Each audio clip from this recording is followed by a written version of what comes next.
Well, good morning, everybody. Ben and Woods, 97.3 The Fan. Happy Wednesday to you. Thanks so much for being here this morning. Let's get our heads right on a Wednesday. It's going to be easier today to get my head right than it was yesterday. I'll tell you that.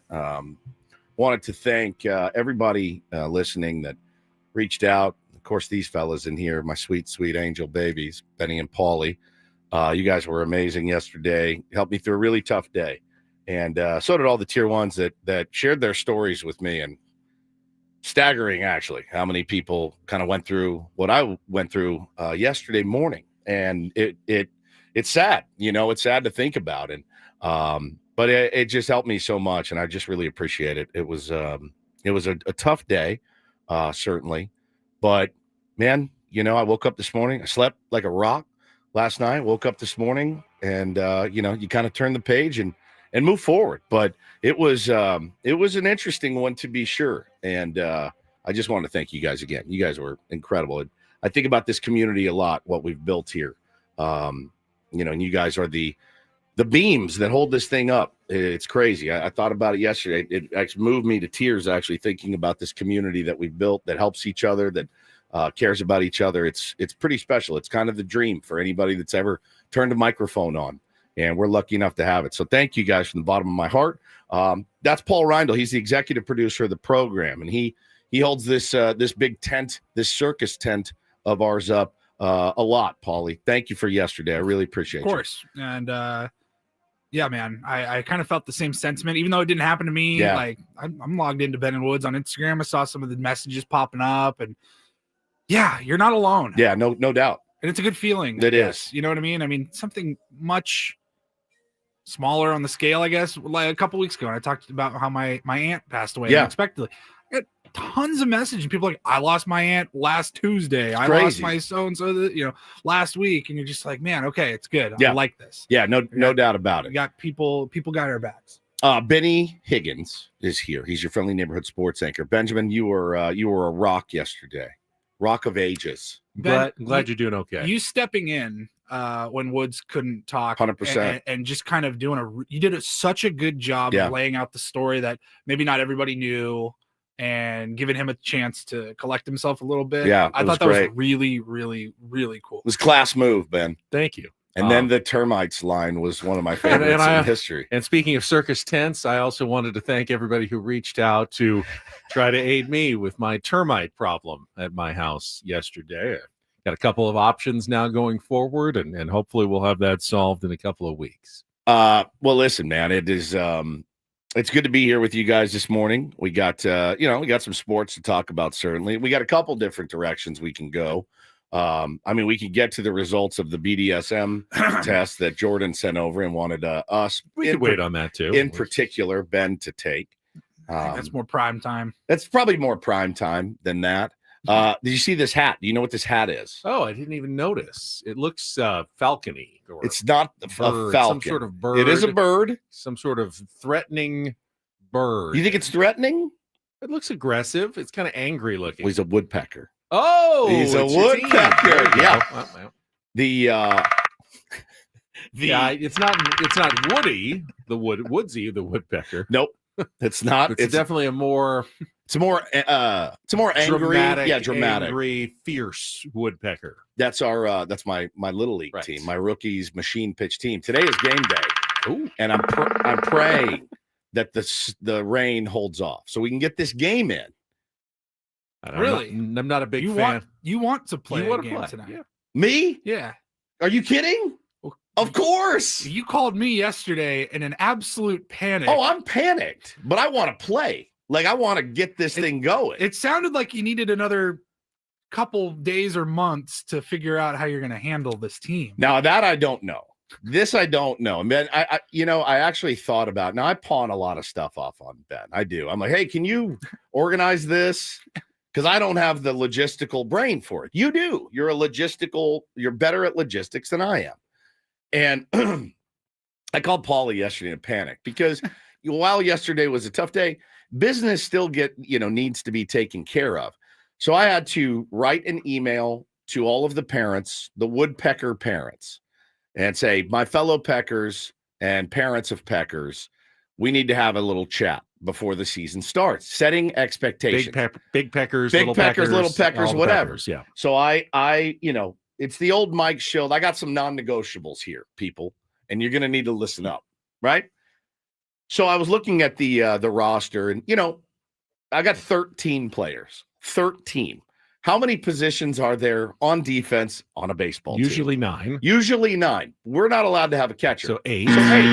So now, how many players do I have either scattered loosely around the field or on the bench? 5. That would be 5. So when I go to the meeting a few weeks ago, in this league, this level, you can just throw left center and right guys. center. There's Right. 2 right there. Right. Yes. I could throw 13 guys on the field, right? If I wanted to. So in the meeting, they said, hey, just at this level, I just play everybody.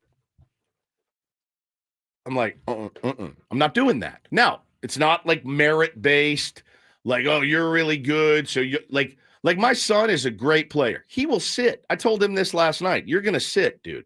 I'm going to sit these guys. And so I wrote the parents and I said, look, this is something that I want to do because, I told this to Paulie too. When did baseball become like hey, why is it the only one that is like, hey, everybody plays at the same time? Bo plays basketball, soccer, and football. They have 10 kids on their basketball team. They're not all on the court running around like, I said, dude, having 13 kids on the field is not even close to baseball. Also, it's unsafe. That's unsafe at this point. You can't do 7 infielders and 6 outfielders. It's not safe. And it's not even close to the game of baseball. So I had to let the parents know that, hey, man, we're going to play 8 kids at a time.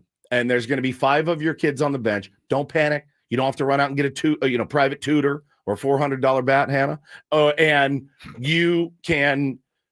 we will cycle them through. Everybody's going to get a taste, But the problem is, Benny, when you start working on the cycling them through part, with safety in mind as well, not every kid gets to play first base because these dudes can't catch. And some of the other kids can throw. Like, it is a safety concern.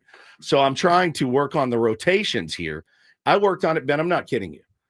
I worked on it for about 2.5 hours. The rotations of 7-year-olds in Little League to make sure everyone it was fair and equitable. Got equal amounts of playing time, got to experience different positions, but nowhere where they would be exactly ill-equipped to handle. And also knowing, I can't have this kid sitting 3 out of 6 innings. You know what I mean? That's unfair too. It's logistically, it's almost impossible. So I think you're gonna have to bench Bo the whole game and just let him step up and let everybody else play. Well, I tend to agree with your philosophy here. I will say that the limited range at this age, particular age group, you're not probably going to have a ton of people running into each other. You probably could sneak another person or 2 onto the field without complete chaos. If a ball gets into the outfield and there's 5 outfielders or 6 outfielders out there, they converge on it like flies on doo-doo. Imagine it's a piece of doo-doo and the kids are all flies.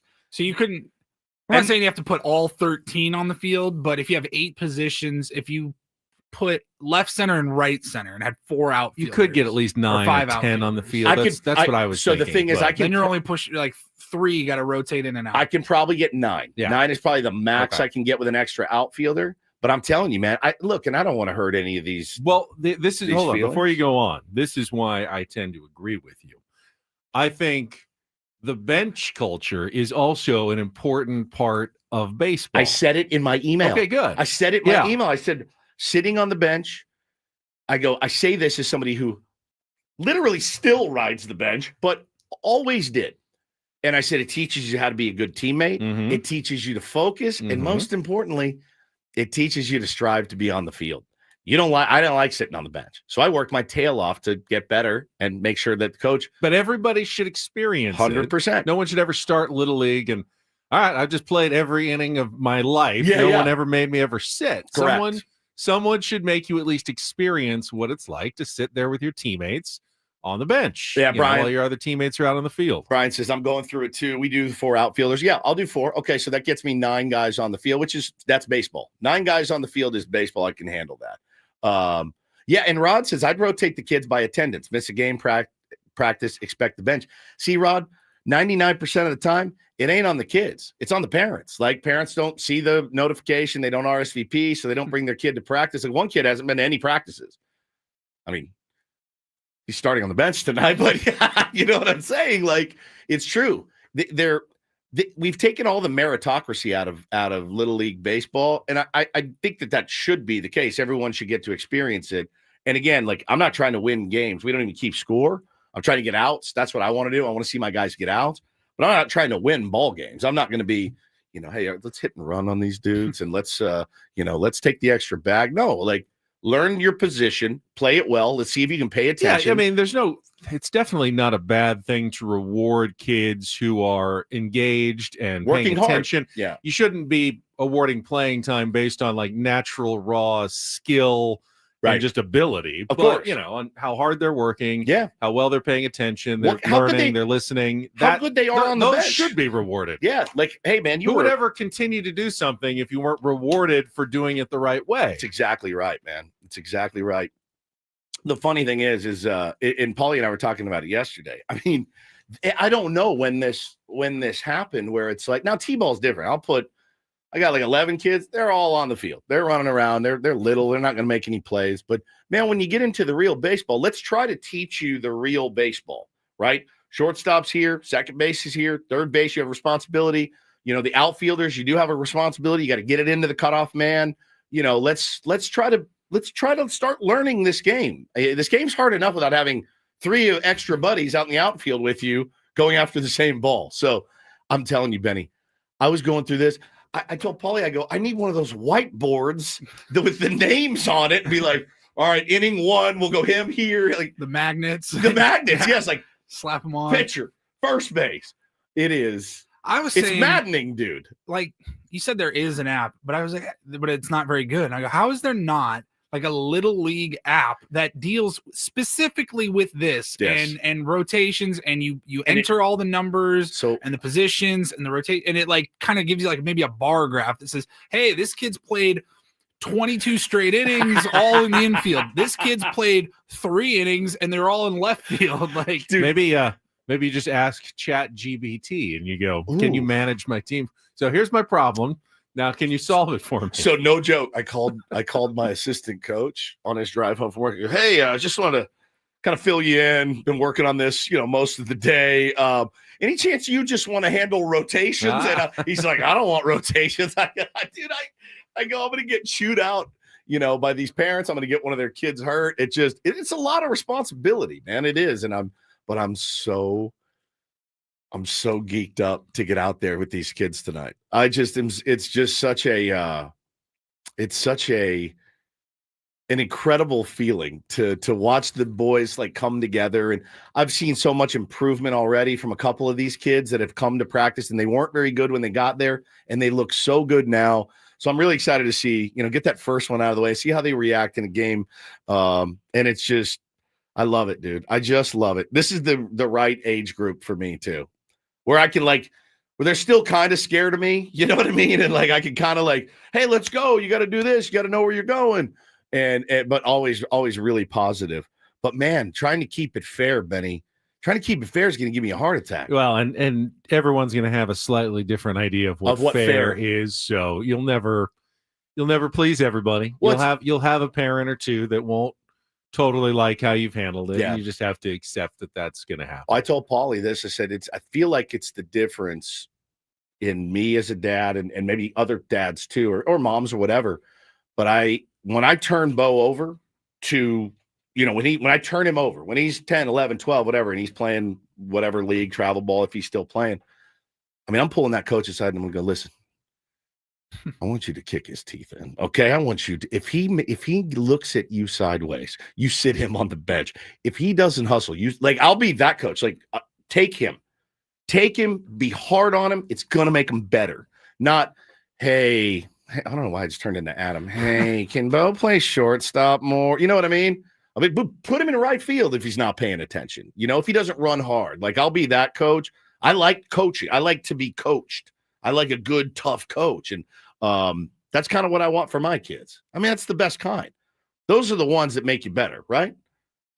Yes. Yeah. Oh, yeah. Yeah, those are the ones that make you better. So we'll see how it shakes out, man. But in 6 years of coaching high school baseball, I had 2 parents where I thought it was going to get which physical, is insane, which is crazy, It's especially insane. with like 15-year-olds. Like these are young adults. Like Yeah. let them. They got to figure it out, and they gotta fail in I'm this trying to in figure this how- game. Oh, they gotta fail. How many almost fights will Woods get into this year? If I get into a fight, it will not be with one of our parents. It will be with another dad on another team. It's almost guaranteed. Just place your odds now, because I see stuff out there that is not good, and it's not kosher, Like and it's not heckling your team. heckling. No, probably their own kid That is what's going to heckling- bother Woods. heckling their own kids. Also, like, and we don't have umpires yet, so that's not going to be an issue.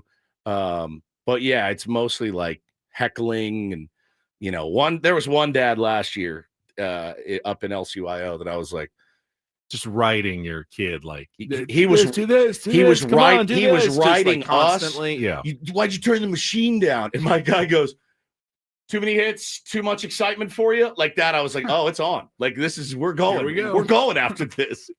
It's such a collection of lunatics, man. But really excited about getting it going tonight. Let's go Packers! Can I get a let's go Packers? Let's go Packers! There we go. Thank you. I'm excited about getting this show going. We will do so when we come back. Set the menu for you today. Obviously, we'll talk about the Aztecs game last night, the Padres, and more. First, though, I want to tell you about Prize Picks. It is my daily fantasy option. It's been that way for the past few months. I've really enjoyed it. Doesn't hurt that I've actually Bo Woods over 1.5 tonight.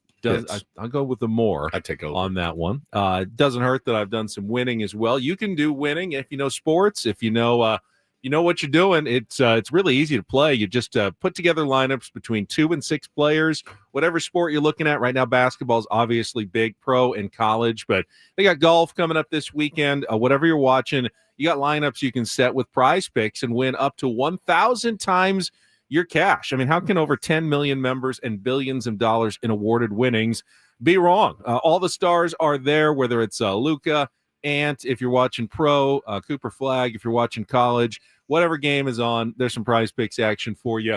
It's easy to set up. All you go to do is go to the website, prizepicks.com, download the app, use the code KWFN. When you do, you're going to get $50 instantly when you play your first $5 lineup. Gives you a lot of free play right off the bat. $50 instantly when you play your first $5 lineup by using the code KWFN.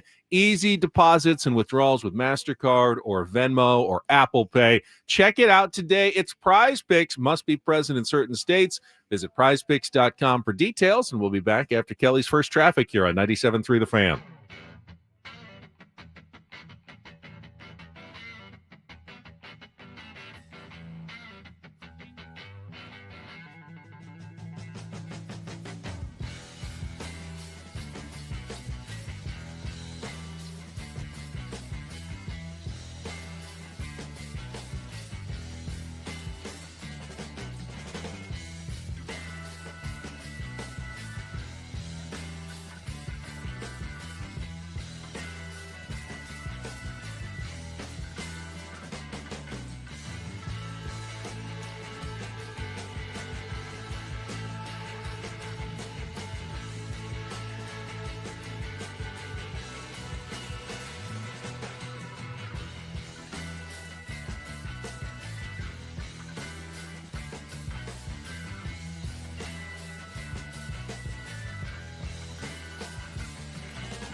Luis in our chat today has the best Little League story for Woods. He was calling in the last segment, but we could do that. I we didn't could answer do it, but Little League horror stories for an hour. I think it would give some parents PTSD if we talk too much Little League horror stories. Yeah.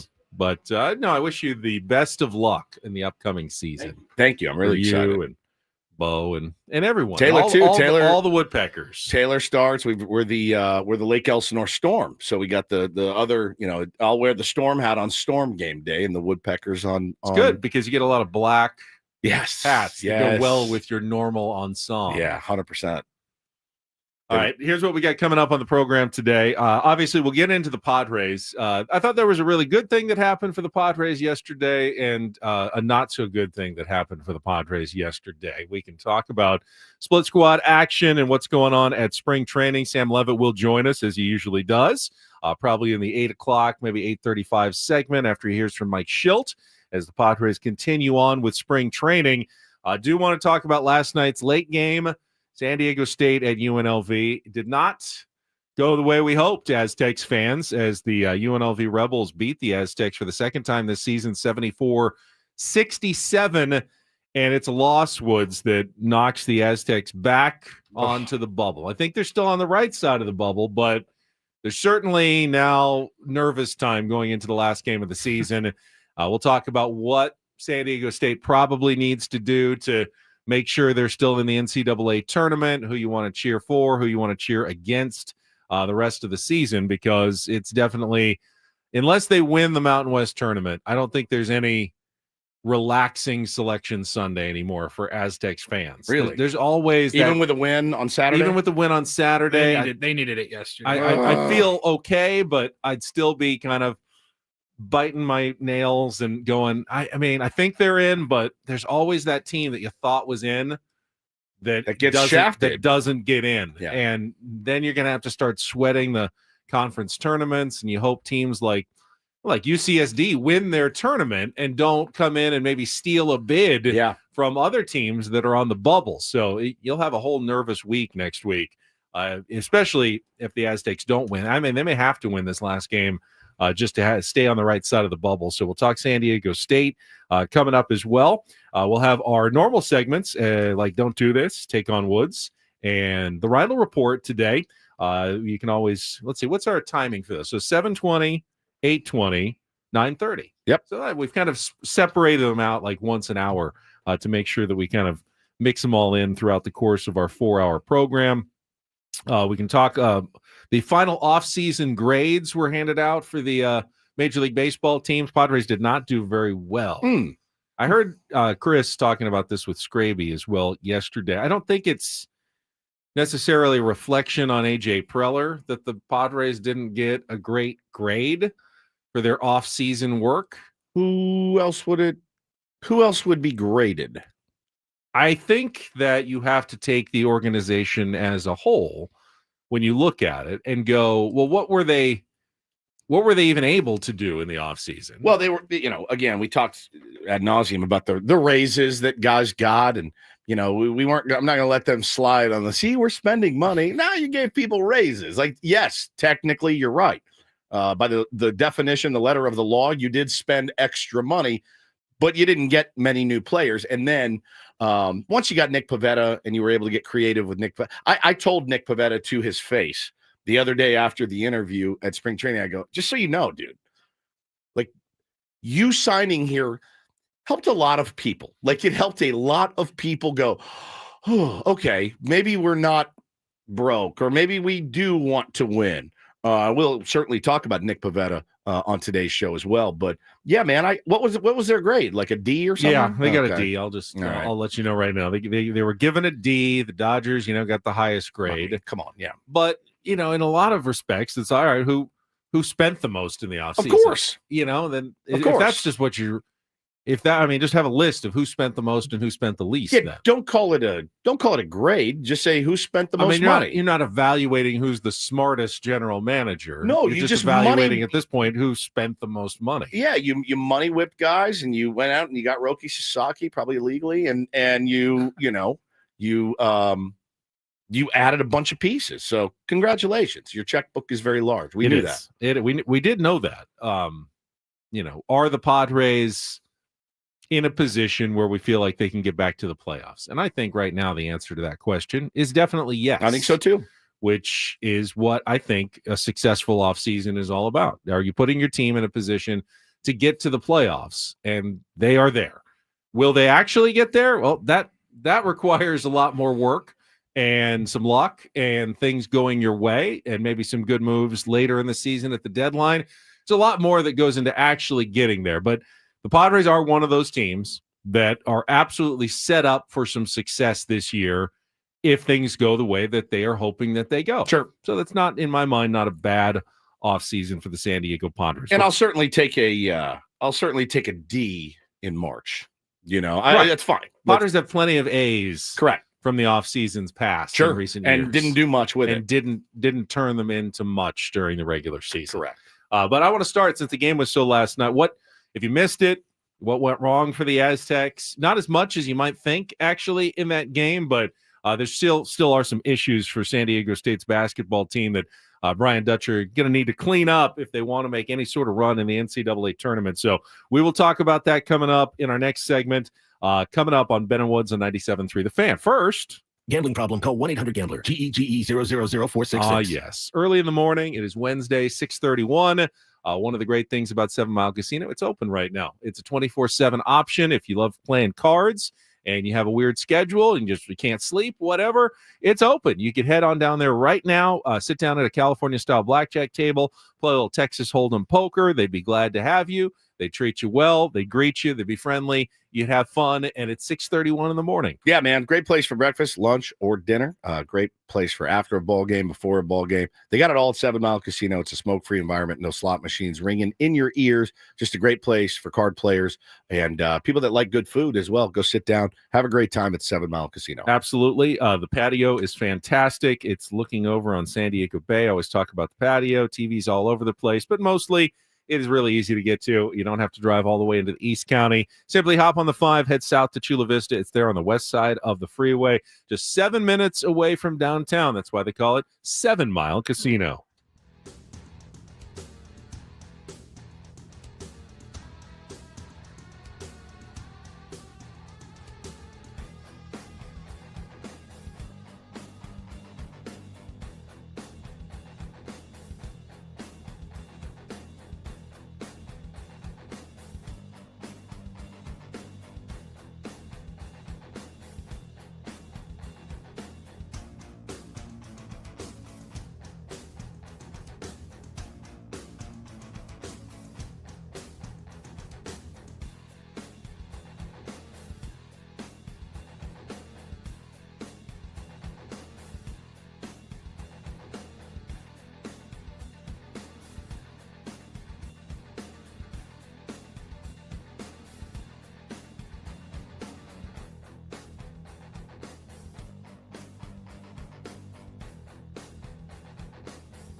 cake we got in the mail this morning. Tier 1 TJ Every year, man. sends it annually.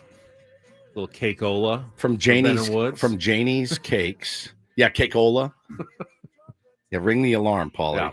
Oh, yeah, we're cashing in our celebrity status with free. It's bourbon. Cake. It's bourbon cake. I'm getting drunk this morning. And it's so moist. Moist. I'm not allowed to use that word, I think you said. Moist. Does well. It's an apt description for the cake, though. I was just trying to open it. Yeah, but there was too many plastic wrappers involved, and you didn't get into it yet. Yeah. So you've kind of halfway gotten it so open. I'm staring at it. In our next commercial break, not until the top of the hour, you can go find a utensil and finish the job and stuff your face with a little bourbon cake this morning. I'm staring at it, and I want to eat it.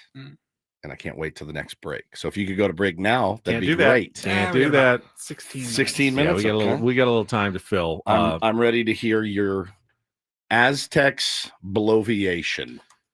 So did you watch any of the game last night? I fell dead asleep before it even started. 7:55. So yeah, you didn't even come close. Game didn't I start meant to. I had a long day. I think the game started at 8:10. By the time it was actually on television, when the New Mexico game ended, it was close to 8:20. I was deep in REM sleep by then. And first half was, the whole game was back and forth, a close game. It was senior night for UNLV, and you could tell that they were pretty motivated. Coming out. Not that the Aztecs, I didn't think, weren't motivated.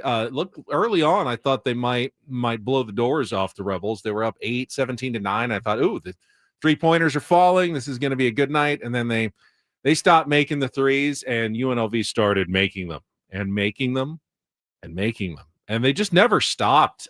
Specifically, senior Julian Rishwain, final home game, double transfer, went to San Francisco, then the University of Florida, and finally at UNLV. Hit 6 threes and 9 attempts, and these were like step back, guy in your face, just could not miss. Scored a career high 26 points. UNLV went 12 of 24 from 3-point range. That's hard to beat, especially when your team's going 7 for 29 from 3-point range, and that essentially was the entire difference of the game. You can also say the Aztecs missed a few too many free throws, which they generally do. This time it was 8. They went 12 of 20 from the free throw line. They dominated in a lot of areas of the game. Inside the 3-point arc, they turnover game, the things that the Aztecs generally do well, block shots, they still did well. It just wasn't enough to overcome a very hot shooting night for UNLV. Let me ask you this. Paulie and I were talking about it when he got in this morning, and he said he had got home from his tier 1 basketball game, put the game on 4 minutes into the second half. The UNLV's in the bonus already. So the fouls, ticky-tack, not ticky-tack. There were a couple ticky-tacks. There were a couple of a little over-aggression. There was like 5 fouls in a 2-minute span early in the half. Now, UNLV didn't win the game. They kind of reined in the fouls pretty well. They just couldn't stop the 3-point shooting. Yeah. And Dutch admitted after the game he thought his team looked a little tired in the second half. And you can blame the Mountain West travel and the fact that they couldn't get out of Wyoming on Saturday. UNLV played their last game on Friday. So they had a little rest. They had 3 days at home, 3 practices to get ready for San Diego State. San Diego State didn't get to practice on Sunday because of the travel mess. So they had 1 practice on a day. They also had to fly to Las Vegas on Monday. And then, a walk through Tuesday morning and play the game. Did that hurt them? Probably. Sure. Is it excuse making? Yeah. You don't want to lean on that, especially this time of the year. You want to be the kind of team that can overcome adversity like that, but you still had no Magoon Guath. It ain't getting any easier. You got 3 games in 3 days next week. You got the tournament, maybe, hopefully. And San Diego State is a much deeper team. UNLV was playing a 7-man rotation because one of their best players, like San Diego State, without Magoon Guath, was missing. Didon Thomas missed his 4th straight game with an injury. So they only played 7 guys. Wow. They had 2 subs, and they were in foul trouble, and San Diego State just couldn't find a way to overcome it. The mixed bag continues for Miles Bird. Did a ton of things right. 15 points, 10 rebounds, was active, bunch of steals, did so many things well. but couldn't shoot from 3-point range. 2 of 10 from 3-point range, and those are the kind of numbers in a close game that can just absolutely kill you. And they did last night. It's frustrating. I don't blame him. I mean, he's not a bad 3-point shooter. They're just not falling. They're not falling in and outs, and it's just was frustrating to watch. I mean, what do? You tell him, hey, don't change the thing.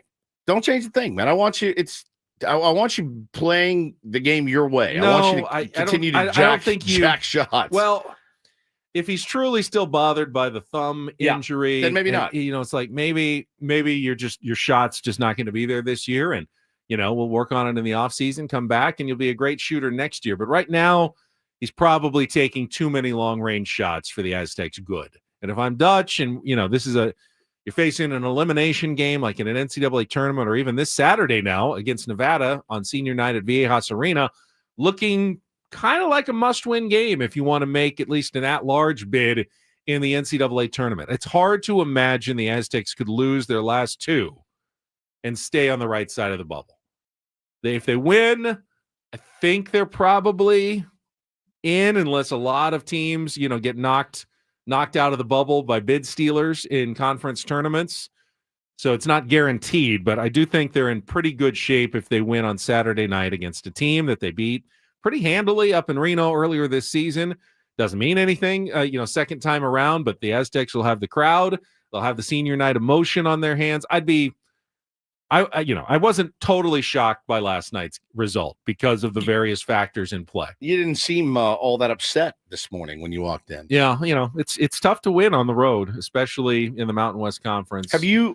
Just is. Did you think that maybe had you made a donation yesterday to the Mesa Foundation that would have been matched? I don't see how that would have helped in the short term, at least. That's more of a long-term investment. Guys are getting off the bus and lift their spirits. Ben Higgins just donated $250, which it's actually $500, boys, and they're all like, yeah. It's more like maybe $50. Here's $5 each. $5 each for everybody getting off the bus. Well, that 50 turns into 100 again. That's true. You can go and it'll be matched through when up to 500 end of the month.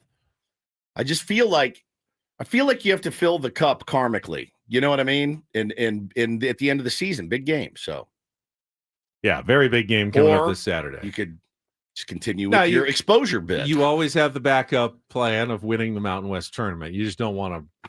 You never want to have to rely on the backup. Hell plan no, God no, no, you don't. It's not even a backup. Someone's going to win it. Someone's going to win. I don't have a lot of faith in this team winning 3 games. So with the loss, the Aztecs will probably end up the 5th seed and in the 4 or 5 game. So maybe against Boise State again, team they did beat twice, and then probably New Mexico, which will be the 1 seed after they won last night and clinched at least a share of their first Mountain West title in 12 years. It was a close game against Nevada, though, 71-67 in Reno, but it'll probably be Boise State, then New Mexico in the Mountain West tournament next week for the Aztecs. Not an easy road, certainly, and then a championship game against whoever on the 3rd day if you get there. It's not the path you want to rely on. When's that tourney start? Thursday for the Aztecs. A week from that'll be the quarterfinals. Okay.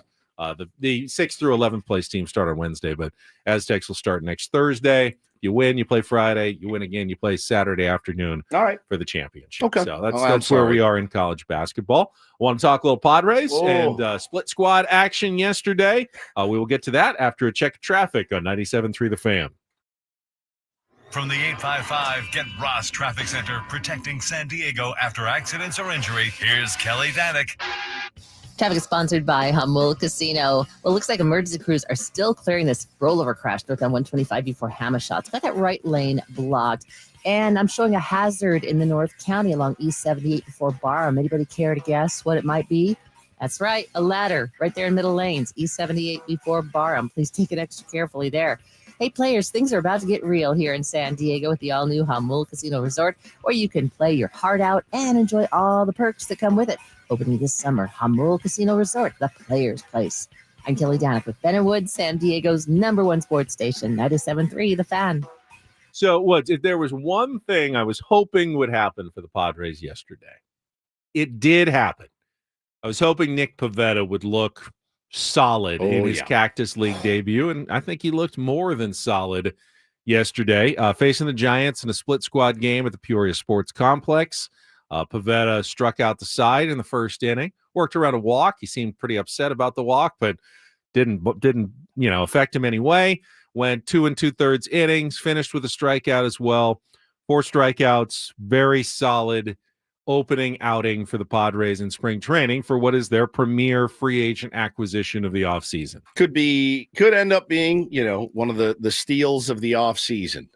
Nick Pivetta was out there for a lot of teams, has always had the tools, right? And right now you can kind of see already, Ben, the influence that Ruben Niebla is having on him already, because he was throwing his sweeper was actually his best pitch yesterday. Got 83% whiff rate on his sweeper. That's the Ruben Niebla specialty right there, dude. That guy, that's kind of what he does. And guy comes into camp and starts working with Ruben. Next thing you know, he's getting a ton of whiff, and it had depth, it had movement. 16 inches of run on that thing, Ben. That is a nasty wiffle ball pitch for Nick Pivetta. So fastball looked really, really good. So yeah, this was great. This is exactly what we wanted to see from Nick Pivetta. And I was reading yesterday, so Pivetta already has a 5-pitch mix. Yeah. But he's dabbling. He's thrown other pitches in the past that he's dabbling with Ruben Niebla about, like, reincorporating the splitter. Yeah. Maybe another one. They actually invoked the name of one. He said, Yu Darvish throws, all 11, kinds of pitches. 12. Maybe I could, I'm never going to get to that level, right, but maybe I could get up to 7 or 8 different pitches to keep hitters guessing, and he's working on those things. It's always a balance. You don't want to throw your 8th best pitch in a critical situation. Correct. So you have to be judicious when you're still experimenting with different stuff. But it seems like Pivetta was at this point, it seems like a really good pickup for the Padres late here in the offseason, and their starting rotation definitely looks pretty good. Dylan Cease is going to start tomorrow, I believe, or today or tomorrow, and then Yu Darvish is starting on Friday. So, Michael King starting today, Dylan Cease tomorrow, Yu Darvish on Friday. Is that some sort of preview of the starting rotation? I mean, if Pivetta went today, and then you go back to the beginning, is Michael King? Who started the other one? Was it Waldron? Waldron started on the opposite split squad game. He was not as sharp as he was in his last outing. I didn't see the game. It was not televised. He gave up 4 runs in 2 2/3 innings, although only 2 of them were earned, and he only gave up 2 hits. Okay. So I think the defense may have let him down a little bit. Didn't get a full report on what Matt Waldron looked like in that game, but the math would work out for Yu Darvish if he pitches on Friday, like you go every 5 days. It ends up to opening day. Love this game. But there's also days off, and we're still a long ways away from opening day. So maybe don't read too much into Mike Shildt. I'm dying to know who's going to start on April 14th. Yeah. He will do it. He'll sit at his desk, and he Probably will looking at, like, Waldron. he will chart this out for weeks. It's a little early. It is a little early. Please do my little league rotations. I'm begging you. I'm going to give you their names. Please, I'm begging you. And then bring it in and say, all right, this is what you're rolling with tonight. He will do it. And I think he's the only person. Now I'm trying to see the tournament of drops. That's my next project. Okay. So don't put too much on my plate. Update on that. We have the field of 32. We'll reveal it next week. But yeah, Paulie There's has sent me the potential. field. We could have a banger of a drop between now and next week. A bid stealer. Maybe a bubble drop. The last, what do they call it? The last four, or the final four in? Yeah. The last one in. Last one in. But we have the field, and I was going through it yesterday. I was like, good luck, Benny. There's like 9 1 seeds. We say that every year. And I feel like, I just extolled the virtues of our beloved tier ones who have built this beautiful radio community that we have. I feel like Except for the tournament. I feel like you guys absolutely soil yourselves during the. I feel like you just during the tournament. That's the great thing about March, though. It's unpredictable. It is. You get upsets that you never saw coming. I mean, the tournament of drops mirrors the actual tournament pretty well. It really does. It's surprises. It's true. We had a 6 seed win it all last year. It's crazy. Kelly Danick Got Cinderella stories all over the place. In the tournament of drops. It's just my favorite. And someone didn't secure their load of gravel. That was the their winner. winner last year. We had M.R. last year. He got knocked out in the first round. How does that lose in the first round? It's like, dude. That lost to Jesse last year. Oh, a booty. I'm going to have a booty. What is wrong with you people? What is wrong with you guys? Figure it out. Do better. I am livid. Like Jerry Tarkanian with my towel right. UNLV loving right there. Yeah. All right, and so pitching, I think it's been pretty good. I know the Padres gave up 16 runs in one of the two games. I will say I hadn't heard of a lot of the names that were pitching in that game after Matt Waldron. Yeah. So I'm not going to. They did pretty good though. It's better than 18. I'm not going to worry too much about the 16 runs against the Cubs with the B squad. It's Mike Shildt. Offensively, Talk about my pitching staff like that. there's definitely it's a slower start for the Padres offensively. They didn't do much in either game. Only scored one run against the Giants. It was a 1-1 final against the Giants. Jackson Merrill did have a triple. He's been solid. A guy who we haven't really talked about much, but is having a decent spring is Brandon Lockridge, who went 1-for-1, walked, stole 2 more bases, was a part of the team last year. I mean, I don't think he's competing for a starter's job, but he's definitely not competing for a starter's job. But he's certainly making a good case for, sticking him in there on the bench, pinch runner, whatever you need from Brandon Lockridge this spring. Why can't I wish the rosters were about 29 to 30 would be better. It would be better to have, because there's so many guys that bring something very valuable to the San Diego Padres, and you're just not going to have room for all of them, Benny. Yeah, a lot of these names are pretty unfamiliar. But there's some, DeVries played, Eggy played. Nobody really played well yesterday other than Nick Pivetta. I mean, the offense, Xander Bogaerts, I saw a lot of people tweeting about Xander. It doesn't look good so far, but we still got time to work the kinks out. Scoreless innings from Wandy Peralta, Jason Adam, and Adrian Morejón in that game against the Giants as well. And there's one guy who continues to impress just about everybody, even outside the Padres organization. We can get to that coming up as we kick off hour number 2 of Ben and Woods. It is next here on San Diego's #1 sports station, 97.3 The Fan.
People are starting to take notice. How's that cake, by the way? Oh my God. It is unbelievable.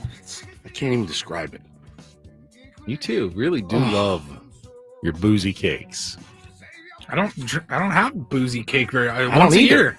Once a year. And a it's year. because This is This more is like it. a Christmas TJ sends thing. it over. It does, but than it's a I March think it's thing, New Orleans. I think it's a Mardi Gras. Oh, Yeah. I see. Yeah. TJ's from New Orleans. Bourbon cake. Yeah. And it's Pretty heavy on the bourbon. heavy on the bourbon, but it makes your knees weak. It's so good. I mean, it's just like whoo. Yesterday was the day. Yeah.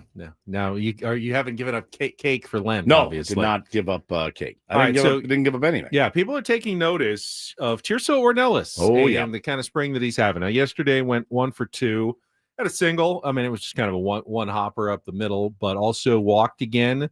Just has been a very consistent offensive performer for the San Diego Padres. And I'd imagine, when the Padres signed Jason Hayward and Connor Joe, they certainly expected one or both of those guys to, settle into a fairly regular slot in left field. But Tirso is making a very strong case this spring, without any major league experience, that he may be the best option for the Padres in left field, maybe even more as an everyday guy. Now, defensively, we're told he's got his shortcomings, but he's not complete, post out there. He's got some speed. Jesse's saying he's a little faster than you may think he is, but he's not going to probably win any Gold Glove awards in his first season.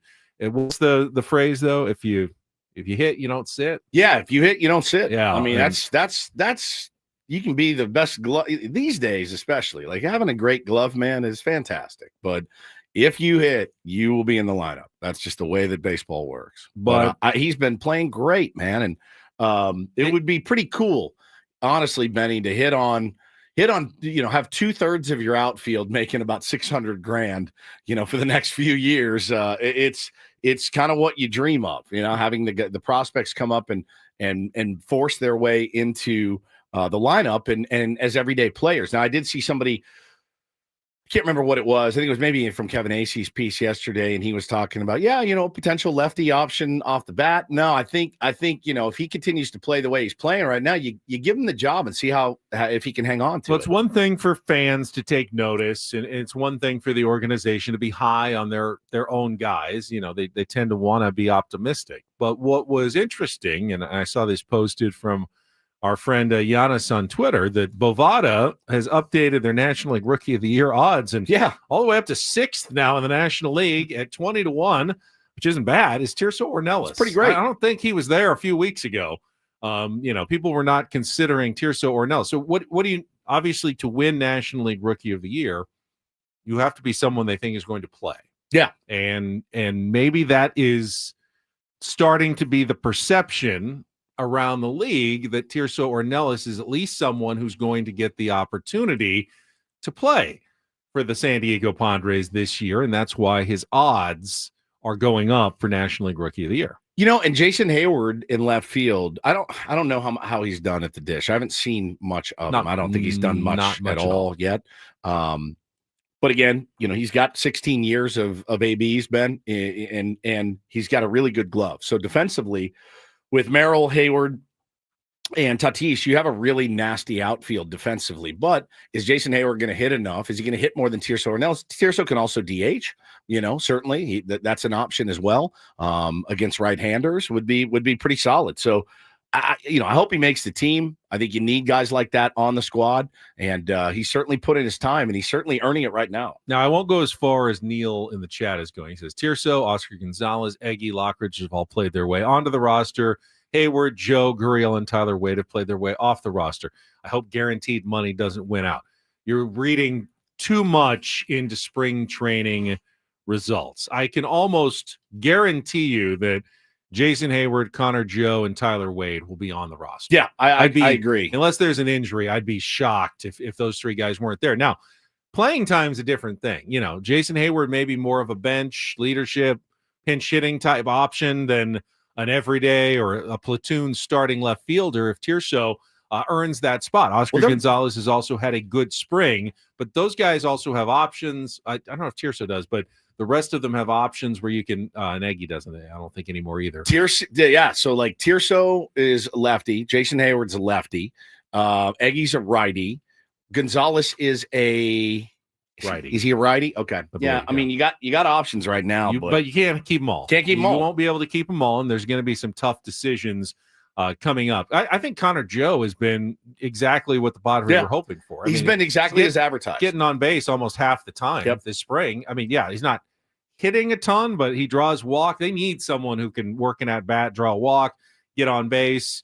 Connor Joe is to me is having a very decent spring. So he hasn't played his way, certainly not off the roster, and I don't think that was ever really an option. But there's definitely an opportunity for those guys to not only be on the roster but earn some playing time here with what they're doing in spring. And Tirso's making a really good case.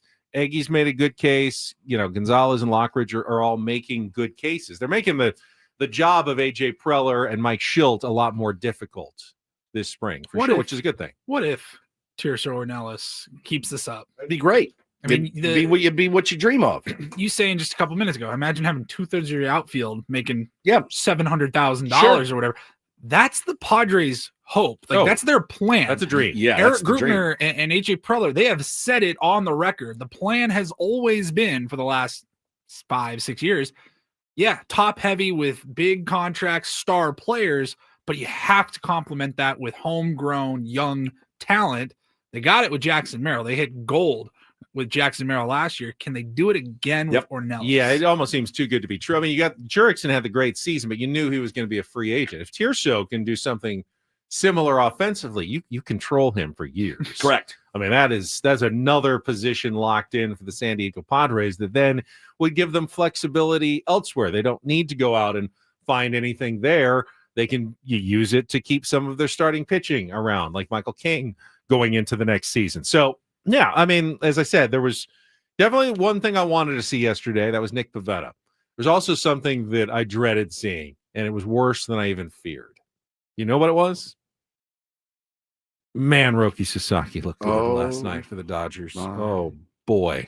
And again, still spring training results, but it doesn't matter if it's spring training or regular season. When you see a ball moving the way his ball was moving, like almost unhittable. If you want to look at the National League Rookie of the Year odds, he's up to almost even money just one day into his first Cactus League appearance. They looked at that and go, that's spring training. Those hitters, they weren't even trying. They were working on drawing walks, and they weren't even trying. I venture Tony Gwynn with that trouble with that stuff yesterday. Ted Williams, it was. You get now why the Dodgers tampered to get him. You absolutely understand now why they've been on him and probably did something illegal and shady to get him and lock him down. His four-seamer averaged 98.4. His two-seamer, his sinker, averaged like 98.6. And then he had this splitter that was ridiculous. I'm talking like, think of the best splitters of all time. You go, yep, that's up there. That's a Roger Clemens-esque, it just falls off the table. Nasty. It's nasty work. So for them, it's nice that something worked out for them. It is, they've been through a lot, according to their manager, underdogs every year, always grinding and scrapping and fighting. It's good to see something work out for them. One of their prospects finally hit, at least on the first day of spring training. Now, a lot can happen. He's a big. Can they afford to build around him? Yeah, that's the thing. You'd hate to lose him in free agency one day, Paulie. But you look at him; he's a big, tall, wiry dude, and with that much torque and velo, you're like, geez, dude. But think about this, man. You have pitches like that, Benny. What's kind of wrecked the Dodgers over the last few years is their ridiculous spin rates, right? That those sliders have just chewed guys' arms up. If you're throwing 98.4 mile an hour sinkers and you're throwing splitters like that, why would you ever even throw a slider? What do you even need to throw a slider for? It's a concern knowing that Roki Sasaki had some injury issues last year in Japan. He sure looks healthy now. Going to the first outing, but pitching. Yeah, how's he feel? How's he recover? That's cumulative. That's recovery. There's a lot that goes into it. So but just the pure stuff yesterday Stupid. was pretty nasty looking. It's the last team that needs it. Yeah. And they get to salivate on that, at least for today, and what they saw yesterday. So whatever, you'll deal with it. As we've said, the Dodgers are going to be the Dodgers. You got to let them do the Dodgers thing. They're going to win a bunch of games in the regular season. The Padres' path to the playoffs, if we talked about, is absolutely in front of them. And they've done enough to, as I said at the beginning of the show, put themselves in a position to get back to the postseason if they execute the way they should execute. Correct. And get a little luck or don't get at least bad luck. That absolutely could be there again at the end of the season. No question about it, man. But no, look, you take the hat off, take the brown and gold glasses off, and just watch that guy as a pure pitcher, and you look at it and you go, all right, yeah, that's as advertised. And yeah, if they stay healthy, Benny, that could go down in history as the best rotation to ever grace a baseball field with Glasnow, Snell, Roki, Shohei, Yamamoto. Like it's pretty much insane. Now, that's a huge ask to ask all those guys to stay healthy throughout the season. They have some injury history, all of them do, really. But yeah, I mean, but they don't have to all stay healthy for them to have they really don't season. They got 3 all-stars just waiting. Yeah, they're deep enough. I mean, it's literally like you're facing an ace every single day. Yeah, for sure. When you're going to be playing the Dodgers. Bring your A game, my friend. Now, aces have bad days. Oh, yeah. Just like everybody else does. They just have less of them, and they have more dominant days. Correct. Yeah, it's one of those things like you play that game when you look at the schedule and you see who they're playing and who's pitching. You look at a team that has like three good starting pitchers. You're like, hey, man, we're getting their 3, 4, 5 this series. We need to win 2 out of 3 of these. You go against the Dodgers, you're getting their 1A, 1B, 1C, 1D, 1E. And right now, when you go up against the Padres, you're facing 2 to 4 aces in their rotation as well, depending on 100%. How well guys perform. So that's not bad. Most teams would absolutely sign up for the Padres rotation right now. No question. Just not the Dodgers. Correct. They would not. All right, we've got Don't Do This coming up next. Didn't get to it yesterday, but the timing of things for Dallas Mavericks fans has just been one string of bad news after another. They got 2 big jolts of bad news in the last 48 hours. We can get to that coming up next in Don't Do This. Yeah, man, it is. It's going to be an interesting one. Paulie and I were talking about it yesterday, Benny. Is this potentially the worst run of luck or bad decisions for any team in the history of teams ever? Like I can't think of a GM who's had a worse stretch of GM. No, it's just, luck, skill, all of it. It's just insane. So we'll break that down for you. But I want to ask you right now, if you're a homeowner, what could you do with an extra $75,000 or even a couple $100,000? If you own a home, you can get that money in less than a week with Loan Pronto. Loan Pronto, the leader in quickly converting your home's equity into cold hard cash so you can pay off all your credit cards or start that home remodel. Loan Pronto has several easy options to let you access the cash from your home.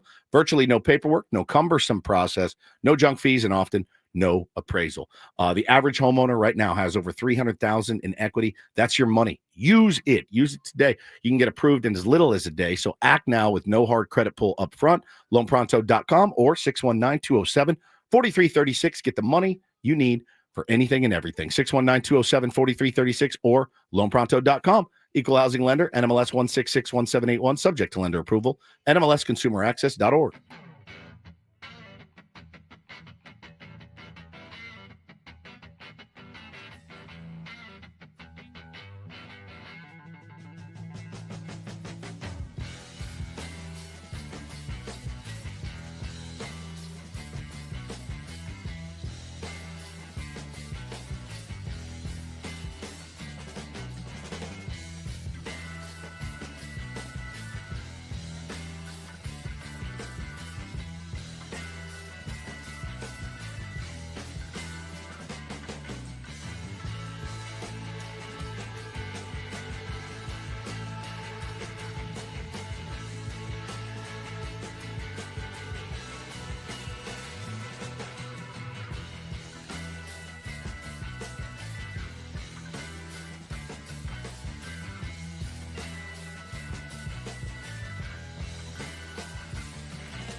Don't do this. This is brought to you by Trust and Will. Don't leave your entire estate, house, kids, and life savings up to chance if and when you die. Do set up a trust or will online at trustandwill.com. This is a lot more affordable than you think.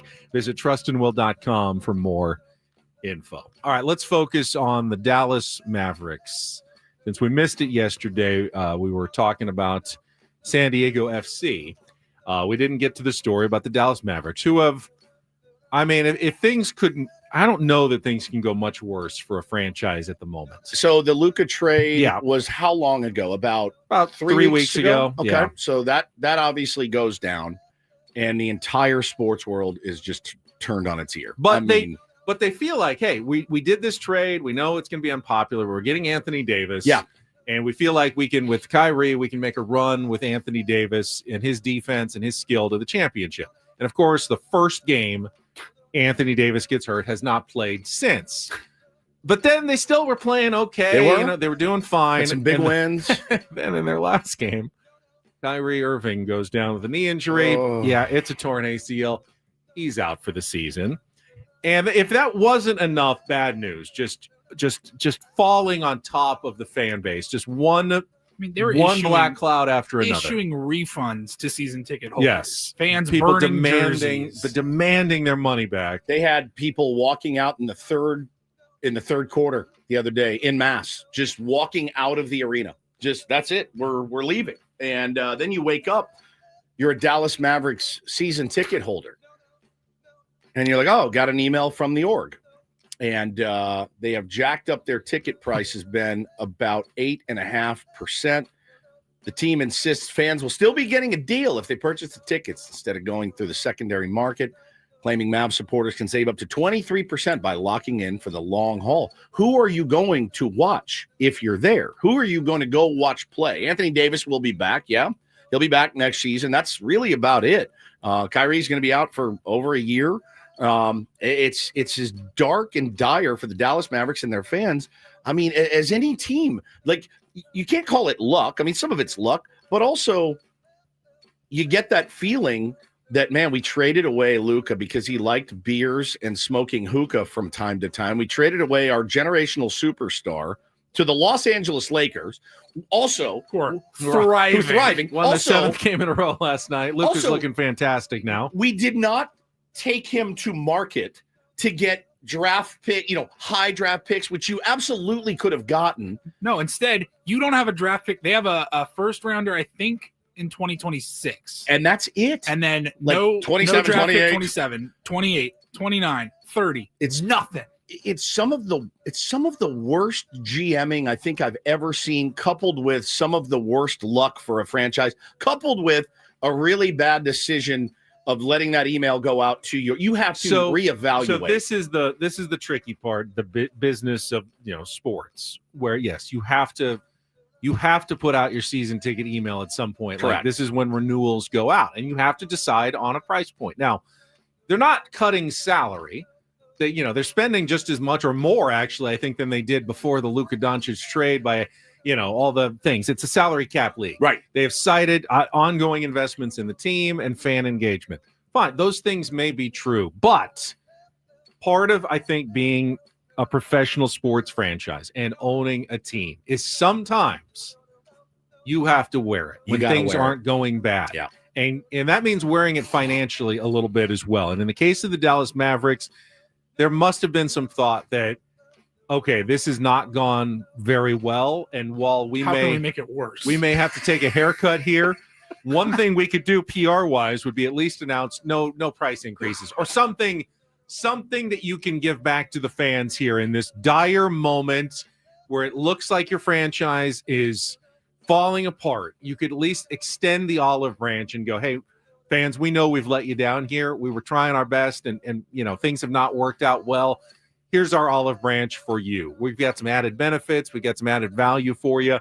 Just to send out an email with a ticket price increase at that moment ranks as one of the more tone-deaf moves you can do as a franchise. Brandon said it in the chat. I was telling you about it yesterday when we were talking about this. I'm like, bro, they were in the finals like 9 months ago. Yeah, man, it's tough. They went from number 2 to like the bottom of the barrel. in less than a year. So and it's unfortunate that- because it's March, so they're doing their season ticket renewals in March. Now they did that last year before they even went to the finals, so they couldn't really take advantage of it last year. So they were thinking, but next year we are going to take advantage. We just came off the finals. We can increase prices. People are going to love. They're going to eat it up. They're going to be all in. Miss this. They didn't realize by the time that the ticket renewals went out this year, everyone would hate their team based on what has happened. It's like written for a television script. It's insane how bad things have gone for them. I mean, it really is. It's and again, it's self-imposed with the price increase.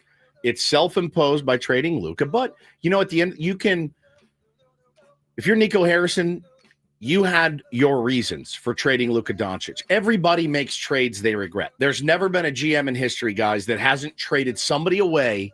It's happened to the Dodgers, right? Jordan Alvarez. I mean, it happens. It happens to everyone. This was widely regarded as the worst trade in professional sports. And that is always, Paulie, the knee-jerk reaction. I think you're going to be right. I think it will go down as that. But you can sleep at night going, this was the best move for our organization at the time. That's your justification. I don't agree with it. Probably going to shake out to be the worst. I mean, it's like trading for Anthony Rendon and then being shocked that he got hurt. Correct.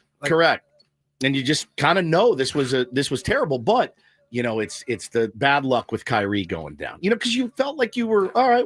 Is Davis is he supposed to be back this year? Or no, now probably not. Now he's with Kyrie out. He's like, no, I'm not doing it. Not doing it. He played like half a game. Tough times in Dallas. I actually do have a good do. Oh, you do? Good. All right. DD mega doo.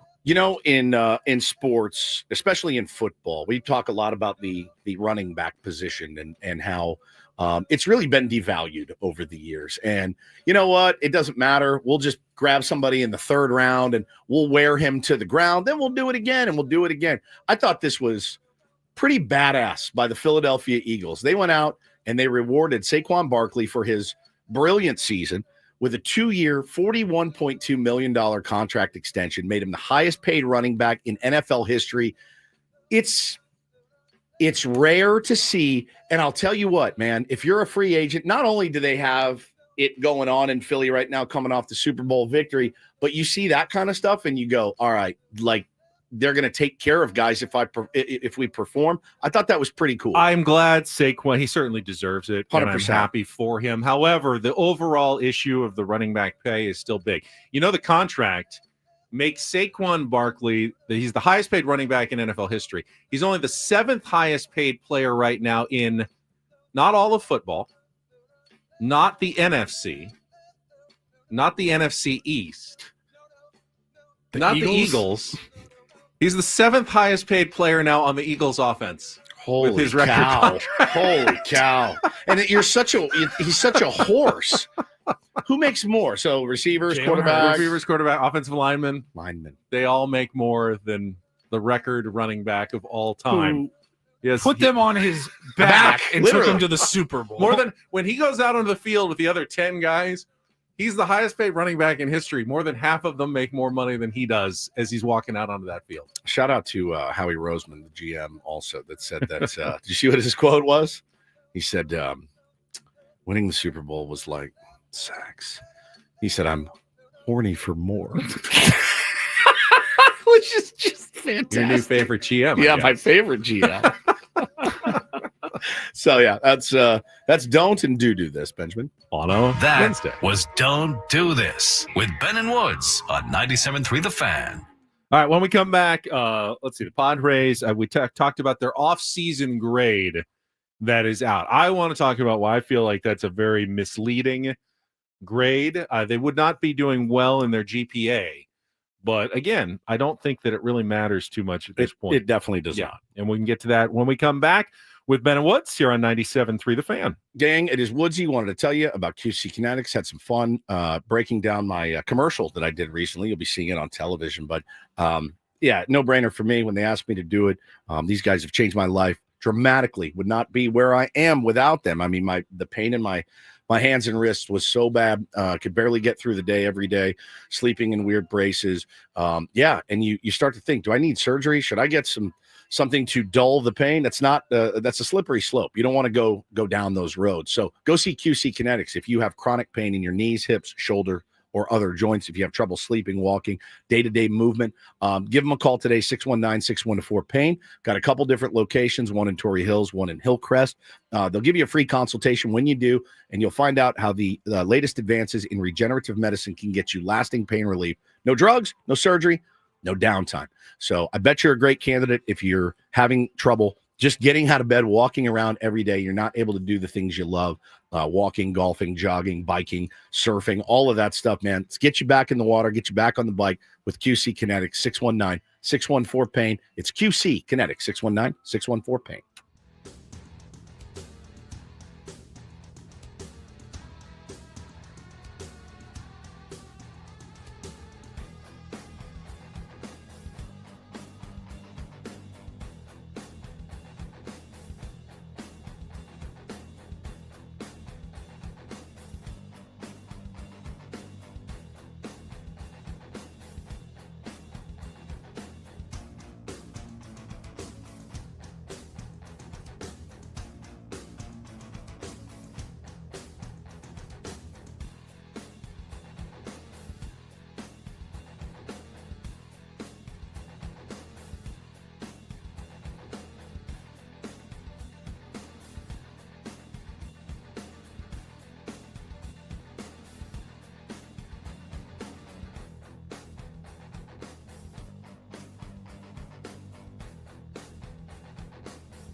Well, George, are you a big believer in grading on the curve?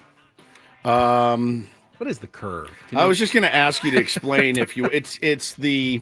It means only the best performers get an A. So even if you got like 95 out of 100 on the test, if there were 20 people in the class who got better than you may still get a C or a D. That's not right. Because they're grading on the curve. Is that what that means? Yeah, it's based on how everybody does. So the middle of the curve, like the average is a C, whether it's an 80 or a 50 on the test. If it was a really hard test, then you might have a lower score. Will be the middle of the curve. So so let's say it's a really tough test, score out of 100. So and you get a 70, but you have the best score in the class, then you get an A. Got it. Okay, that makes sense. Yeah, and also if the nerd in the class got like a 99 and everybody else got 75, right?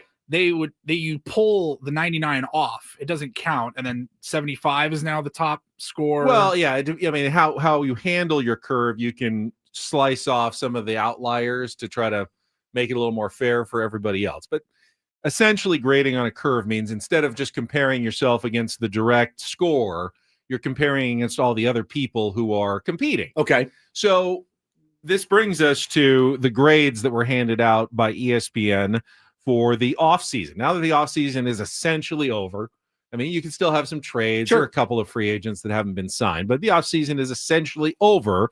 David Schoenfield has given out final grades for the offseason. Now, I just don't know that there's enough context in here because I think when you grade against a curve for a baseball team, it's not necessarily, you can't compare what the Dodgers are doing compared to what other teams are doing. And the Mets too. I just saw this morning, the Mets are actually the highest. I think they're the highest payroll, or they spent the most, or whatever. Yeah. So the Dodgers got an A+ additions. Roki Sasaki, 700 on one player. Blake Snell, Tanner Scott, Kirby Yates, Teoscar Hernandez, Hyun Kim, Michael Conforto, Blake Trinan, Clayton Kershaw, Enrique Hernandez, Tommy Edman, gone. Walker Buehler, Jack Flaherty, Gavin Lux. Payroll up $63 million. Yeah, they added a ton of good players, spent a ton of money on a ton of good players. So they gave them an A+. The Mets got an A. Obviously adding Juan Soto, kept Pete Alonso, Sean Manaea, Clay Holmes, Frankie Montas. They added, a lot of players, so they get an A. But I think what's really important is when you look at going into an offseason, what does your team need? What would be smart for it to do? So when the Padres get, spoiler alert, a D on their grade, is that really a fair grade for the Padres? Yes, I think it is. As far as the offseason Well, goes, what could they have done? Well, because so they could have. Well, doesn't it count too? When you're grading a team for what they did on the offseason, and again, guys, this means nothing to me. I'm a D student, so I actually saw the D. I was like, oh, hell yeah. So what it means for me is you also have to factor in what did you lose, right? I agree. So we know what the Padres have lost. What'd you lose? What'd you gain? Jurickson Profar, Hassan Kim, Tanner Scott, Kyle Higashioka. Big. But tell me what your grade would have been. If they had spent, it would have cost $150 million plus to keep those four players. To run it back with those guys. To me, that would have been a mistake. I tend to agree with that. That would have been a big mistake. If you had spent that much money just to keep those guys, none of who are probably your future, would it be nice to still have Tanner Scott in your bullpen? But you have a strong bullpen. Yeah. We kind of wrote him off anyway. I think it would have been foolish to invest $70 million in an area where you're already strong. Jurickson Profar, we love, but got a big chunk of money. Massive. And we're looking now at a lot of options kind of in left field that are maybe younger and could be better in the years to come. To me, those are smart decisions by the San Diego Padres. It remains to be seen, though. It remains to be seen. But if I'm grading against what they could have done versus what they actually did, they brought in Nick Pivetta. They needed to replace Joe Musgrove. Pretty good option. But isn't that's kind of like a wash? Well, that's the thing. If you're grading against how they are last season versus they are now, then fine. Then they probably are not quite as good because they lost more than they gained. David wrote in the beginning of the story, like, look, of course, nobody's expecting the Rockies and the Pirates to spend like the Dodgers and the Mets. Smaller markets, it's kind of there was a scale there. But I promise you, if they signed Roki, if they landed Roki and signed Higgy for $6.5 million Yeah. or whatever, and you're a little more comfortable at the catcher position, still got to figure out left field. That D grade is Probably a B. B minus. Yeah, I mean Roki B? may push to an A minus. Let's put it the other way. What's the worst decision the Padres made this offseason? I know my answer. I think the worst decision the Padres made, and every team makes some bad decisions, I think is letting Kyle Higashioka get away. Yep. That's about it, though. I can't really criticize any of the other decisions they made. Not spending 100 and whatever 58 million on Higgy Blake signed for Snell. 20 a year or something. You're like, hey, that's the one. But these other letting Ha-Seong Kim walk, letting Jurickson Profar walk, letting Tanner Scott walk, they're not bad decisions. They're probably smart decisions in the long run. Are you going to miss them? Yeah. Do they hurt your team maybe in the short term because you can't keep everybody? Sure. It doesn't make them bad decisions, though. This is why I'm talking about grading on the curve. You have to have context to all of these moves, and we're so, the Dodgers are so excited about everyone they added, and they probably are going to be pretty happy with it, but they committed tons of backloaded money to a ton more people, and they may end up regretting a lot of the the hindsight. They probably won't. They have the freedom to live without regret. They can literally live that without. Helps them a lot. They can live without regret because of the extra $330 million they get a year from their TV deal, and it's great for them. But you can make a lot of mistakes. Nobody likes to make mistakes. Nobody likes to overpay for guys. Nobody likes to have guys get injured, but they can weather, Ben, pretty much any storm right now. And, listen, their GM was very explicit. I'm going to do everything. They're not going to be active at the deadline. Why? Because they probably won't have to be. He said, I don't like making those deals at the deadline. I like to do my work in the offseason, load my roster. Then that's exactly what they did. It's a strategy. Now, I mean, when you read what David wrote on ESPN, it makes sense. But like the San Diego Padres, AJ Preller, he is active at the deadline. He does improve his team at the deadline seemingly every year, other than because he's good at reloading his farm that's system exactly right. and creating the value that he needs to reload at the deadline. I think that, a lot of people are saying in the chat, letting Profar go was tough. And it was, because it's more than just whatever WAR he provided. It was who he is, how well he fit into the team. The knock against Profar has always been, well, he's not going to be able to do it anywhere else. I think he's going to be okay in Atlanta. I really do. I think maybe he couldn't get it done in Colorado because I don't know that he's an all-star. I don't know that he's an all-star. Will Jurickson Profar have a better or worse season than he did last year?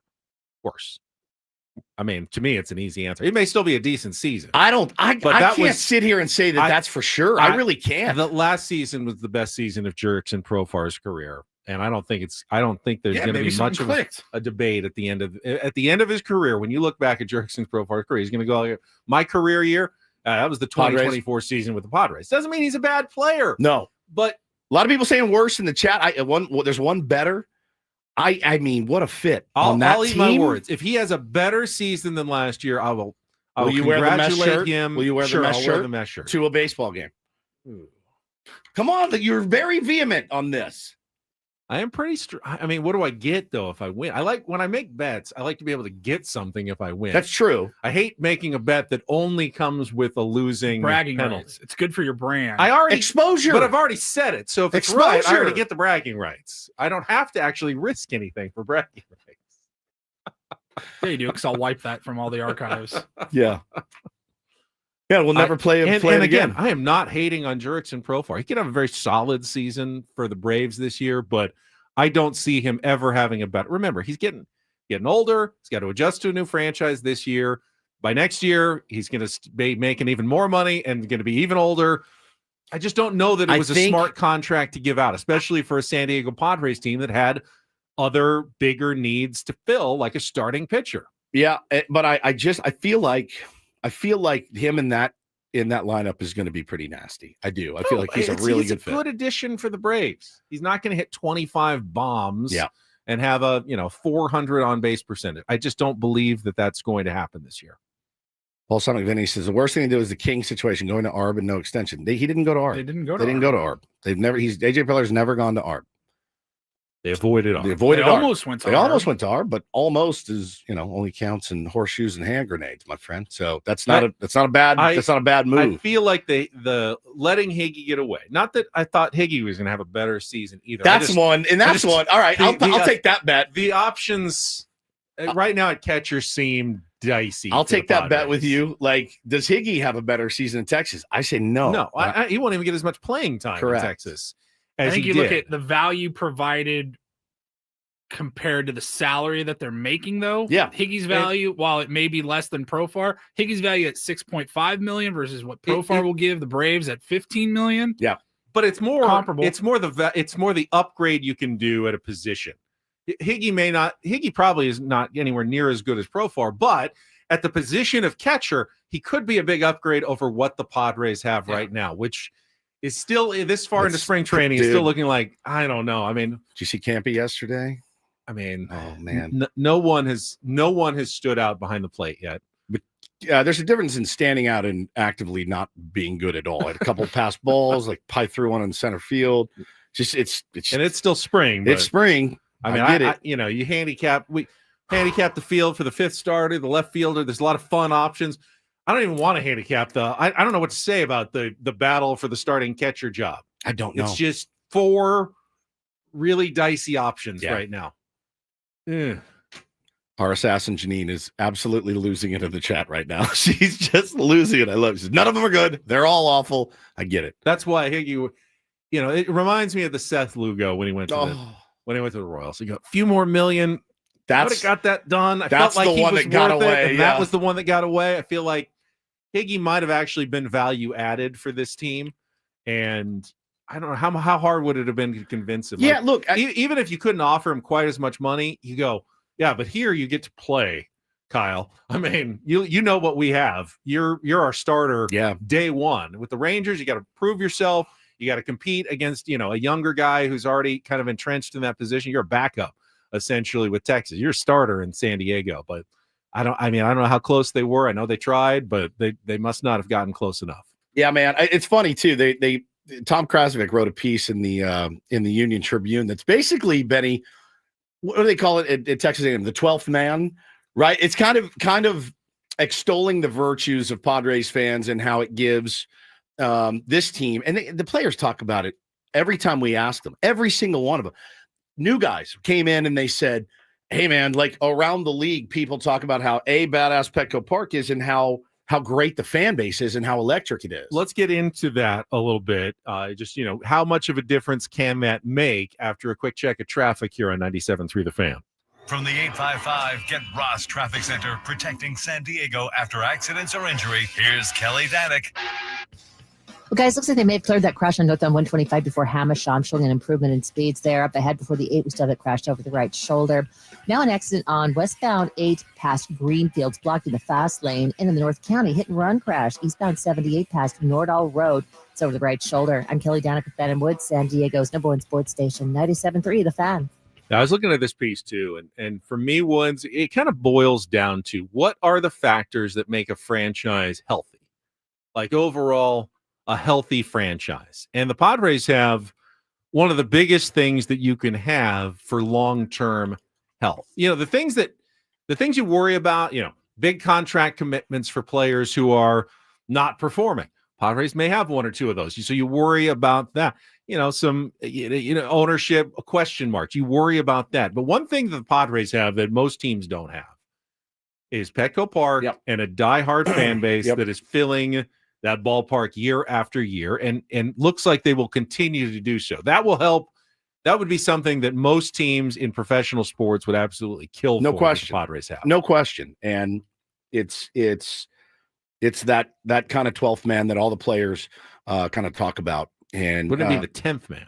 Yeah, it'd be the 10th man in baseball. If you added a couple of men. I mean, I don't know, with your little league team, you might put 10 or 14, 11 on the field. The 14th man. Yeah, in football, you have a 12th man. That's true. In baseball, it's 10th man. Yeah, that's exactly right. But no, I think, it started by Peter Seidler, who looked here and said, this is something that San Diego wants, needs, and deserves. And certainly delivered. And, that you want to just see the thing continue to grow. And again, and people were talking in the chat, what a good job AJ's done with the budget that he had this year. And I think, again, all that remains to be seen. But yeah, I tend to agree. It was dicey there for about 6 weeks. We didn't see any movement, and it was just a bunch of minor league deals. And, getting Nick Pivetta really did help. But I think, the fever pitch for this team is through the roof still, regardless of what other teams are doing and what they're spending. People still are stoked to go out and watch this team. I mean, the buzz is everywhere. It's everywhere. Everywhere I go, people want to talk Padres, man. And so that's ultimately a good thing. And, if we keep that rolling. And the funny thing is, too, is it's so chicken and egg, right? Like, it's transactional. You win, we'll be there, right? You keep rolling, you keep winning, you keep playing hard. The fans are going to show up because it's a great experience every single time. But if you hit a lull or you come out really, really slow, Ben, I still think the fans are going to be there early. The only time I can remember in the last few years covering the team with you that I saw the fans legitimately turn their back on the team a little bit was the collapse. That August and September, it was like, this is terrible. Well, and you didn't see the effort. This is where I think Mike Shildt was an important 100%. And I was skeptical when they hired, Mike Shildt, that he was going to be the right guy for the job, but he clearly has been an upgrade for that. I mean, that simple factor that you can tell that the Padres are, how do I want to put this? They take every game more seriously, maybe than they did before. I don't want to say that they didn't take games seriously under Bob Melvin, but there was a sense of we're really good. Let's just rely on our talent. We're going to go out there. We're going to win a bunch of baseball games. It's a long season. We know we're going to win 95 games. And Mike Shildt changed that a lot last year. Now, part of it was losing. Changed it as well. No doubt. Mike Shildt, like any guy, comes into a situation that's ripe for change, and he had the right message that was received at the right moment. But I believe they're going to carry that over into this season. Yeah. I don't think this team thinks, well, yeah, we won 93 games last year. I'm sure that'll happen again this year. I don't get that sense. When we were at spring training last week, I don't get that sense that they just feel like it's going to be handed to. Nothing is going to be handed to this team, and they know that. There's definitely a less of a sense of entitlement than there was a couple of years ago. And entitlement is the worst thing I think you can have in baseball. We were talking about in our opening break with Little League. Entitlement is the worst thing you can have in baseball. It will not. And it's not all on Bob Melvin. I mean, no. You could have had, Connie Mack out there, and he may not have been able to stop that feeling of that team, with all the hype that went into it. Bob Melvin may have just been in an impossible situation. Well, I think about it a lot because he said every night, and he would sit and he'd kind of rock in his dry ass lips, and he would sit in there and he would talk about how it's frustrating, it's frustrating. Can't it's not playing our best baseball. And you're like, scream at them, do something. But you can also see why he wouldn't walk in and flip the table, because look around you. Look around you. You look silly. You'd look stupid, but maybe it was needed. And I don't think Shildt. I don't think he does that either. Tables either. I mean, he's the most positive guy you've ever seen, literally. But he also believes in taking every aspect of the game very seriously, even for star players. Yeah. Whether that's a Cardinals thing or a Shildt thing, I don't know, but.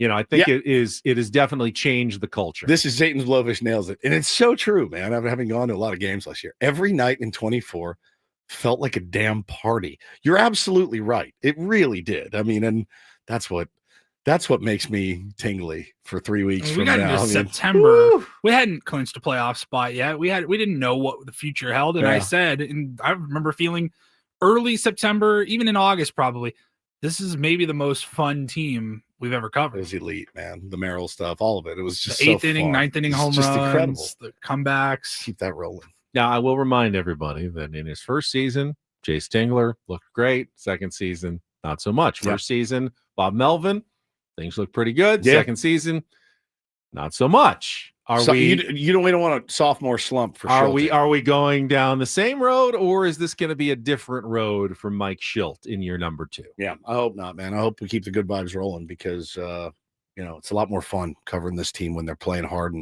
and playing well. That second half last year was just elite. I mean, it was just so much fun.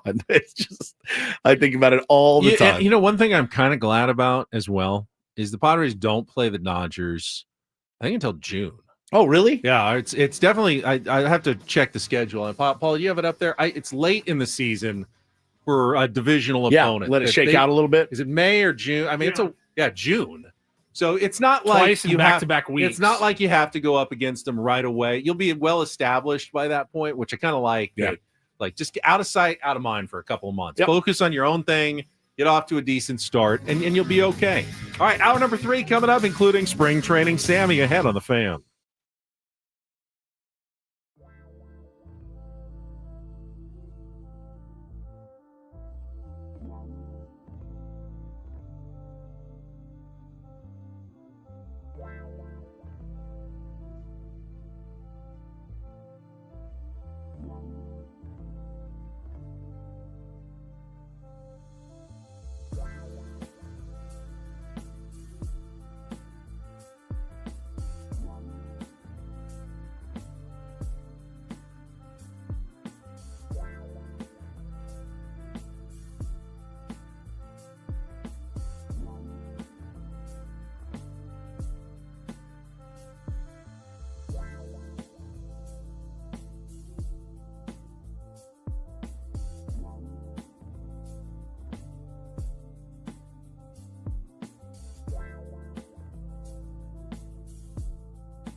All right, we are halfway home on a Wednesday. Ben and Woods, 97.3 The Fan.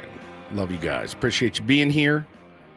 Shout out to TJ Simon, one of our beloved Tier 1, sends us this cake, this Janie's Cakes, janiescakes.com. It's a bourbon cake. And the boss man, Adam Klug, just came in and got a little piece. And he was kind of like side-eyeing us. He like, went, "What is that? That doesn't look What are those? Are those pecans? Yeah, they're pecans, dude. Just have some." So he gets a little sliver, eats it, and then has to grab the board here to hold himself up, and then grabbed himself a nice little chunk. He did. Oh, my God. And he loved it. Loved it. I'm Woodsy. That's Paul Reindl, the executive producer of the program. Benjamin R. Higgins is your friendly neighborhood sports anchor. You're doing the thing where you look like you want to say something. Well, I thought we'd go to the mailbag. I got a birthday shout out too for our man EC Money. It's his birthday. Happy birthday, EC Money, Eric. Somebody said, "Hey, give him a shout out. He's one of your longtime listeners." So happy birthday, buddy. I get callers. Very little mail. Yeah. I got a piece of hand addressed mail that Adam brought in during the break. It actually made me a little nervous. Is it a ransom note with doo-doo pictures on it I got? It's written out. It's to me, Ben Higgins. Just you. KLSDAM. That's not our call letters, so that's incorrect. What is that? It's from someone named, what is KLSD? Oh, breaking news, gang. What? We have a signing. The San Diego Padres. What? Somebody they're I thought the offseason was over. They're talking about it in the chat. Have we increased the grade? Let me confirm. All right. I've not seen what this letter is, so let's see what I've got. Oh, God, hang on. People are saying in the chat, Robert Murray has tweeted that Jose Iglesias is a signing for the San Diego Padres. Wow. So I guess the Xander Bogaerts experiment is over in San Diego. Free agent infielder Jose Iglesias and the joke. San Diego Padres are in agreement on a contract, according to sources familiar with the deal. Jose, that is interesting. Iglesias. You know who's going to be really happy about that? Xander Bogaerts. Craig Elston has been screaming for the Jose Iglesias signing all off season. Now, he had a really good year last year for the Mets. He's been sitting out there. You know, it's kind of a surprise out of nowhere, really good year, but really solid at the plate for the Mets last year. We're going to have to get into the numbers here on Jose Iglesias. You want to read your letter? Sure. So you haven't... It says, "Dear Ben, this might be the best news you get all year, because you may be eligible for a government refund up to $21,000 per employee." Congratulations. Yes. That's good news. Congress created 2 COVID relief programs. All right. Even if I got my PPP loan, like 11.5 million others, I could also be approved for an ERTC refund. That dude sent this to your work? Yeah. This is my ERTC refund team. Is all I need to do is spend 10 minutes to see how much I can claim on my massive payroll and employees that I have. All right. Well, if you want to take the 10 minutes, that is junk mail. If you want to take the 10 minutes, you can. I'm good. I don't have any employees. Oh, that's true. That's true. That was surprised. See, I went on this rant last week. Yeah. Junk mail that looks like real mail. That looks like real mail. I thought it was going to be from a fan or a hater. One of the two seemed almost certain to be one of the two. It's complete junk mail to my place of work. Thank you a lot for that. No, let's figure out this Jose Iglesias signing. Yeah, well, he was in El Paso. Remember? Yes, and then went to the Mets and is back now. Is he the guy? He is the guy that sings is he your OMG. DH? No, he's not your DH, is he? I mean, he's gonna. They didn't sign him to not play him. Hit 337 last year, 4 homers, 26 another move RBIs. to follow. Is there this shortstop, second base, third base, 3.1 WAR last year? I mean, why was he sitting in out only 270 at bats? I mean, so for an entire season, that's like a 6 WAR season. Yeah, if you played every day, like Jerks and Profar, I don't expect Jose Iglesias to do better than that, but he's certainly coming off his best career season. And it isn't very close. In 2022, with the Rockies, he had a 1.2 WAR. I mean, he's a good hitter. He's always been a good hitter. He doesn't walk a ton, but because he has a high average, he can have a decent on-base percentage. Good range in the field, it looks like. Yeah. I mean, decent range. Is there a crony trade coming? What's going on here? Ooh. Where does he play is the question. man, we do some stuff that makes me scratch my head. Not that it's a bad thing, like, right? But it just makes you go, what? What do you got cooking over there? What do you got cooking, AJ? It lets your mind, it makes your mind wander. Like you just said, when you said crony trade, I went, oh, maybe, right? That would bum me out, but I get it. You got business to attend to. Doesn't strike out much. You know, he fits the mold of the Arise, makes a lot of contact type of player. Yeah. That, you know, is part of the identity of the San Diego Padres under, you know, Victor Rodriguez as the hitting coach and, you know, last year's contact first team. Very much like Arise. Doesn't strike out a ton and doesn't walk hardly at all. Exactly. But yeah, I mean, good year last year, decent glove, can play multiple positions. I don't know what this says. I don't know what this means. I don't know if there's more to follow. Of course, this has not been confirmed yet, Benny, by the San Diego Padres. So we will be looking for that. And yeah, MLB Network has just tweeted it out as well, reportedly in agreement on a contract. Seems to be a really good, like really beloved in New York as well. He's the singer. Remember his bit when he's saying, "Oh yeah, OMG." Yeah. So we got him back. He was here before. But yeah, I do wonder what else is to come. Yeah, it does have a, you know, a trickle down effect on the team. And I just don't know what that effect is right now. Wild, dude. Is he a utility guy? Is he a DH? Is he an everyday starter for the San Diego Padres? Does he bump Jake back to first and then Arise becomes your DH, which, you know, Luis doesn't really want to do. He wants to play in the field, but if that's what's best for the team, I also believe that Luis Arise will do what is best for the team. But yeah, this is definitely an interesting move by the San Diego Padres. I again, almost as unexpected as the Nick Pivetta move, just out of absolutely nowhere. And, you know, trust that AJ. Wait, what if it's Arise that goes? That's possible too. That's absolutely 100% a possible move. You'd feel like we'd hear about it pretty soon if that was going to be the case, right? Yeah. This isn't like we're going to pick him up and then maybe in 3 weeks before opening day. I guess he could. I mean, you know, if you felt like this was your opportunity to add a player you like, and then you'll deal with the consequences when you deal with the consequences. I wonder what did we get any financial? No one has any financial terms on this yet, right? Not yet. I just wonder, how affordable is he? How much are you adding? You know, you're already over the luxury tax. Doesn't mean you can't finish over the luxury tax as well, but you're adding. It just makes me nervous. Payroll at this point. Yeah, you're adding payroll, and does that mean? Yeah, I hope it's not Luis. Yeah, I don't think it's a minor league deal. Satan Blowfish said it was. He only got a minor league deal. A minor league deal for a guy who had a 3-WAR season last year. Man, is there something we're missing here?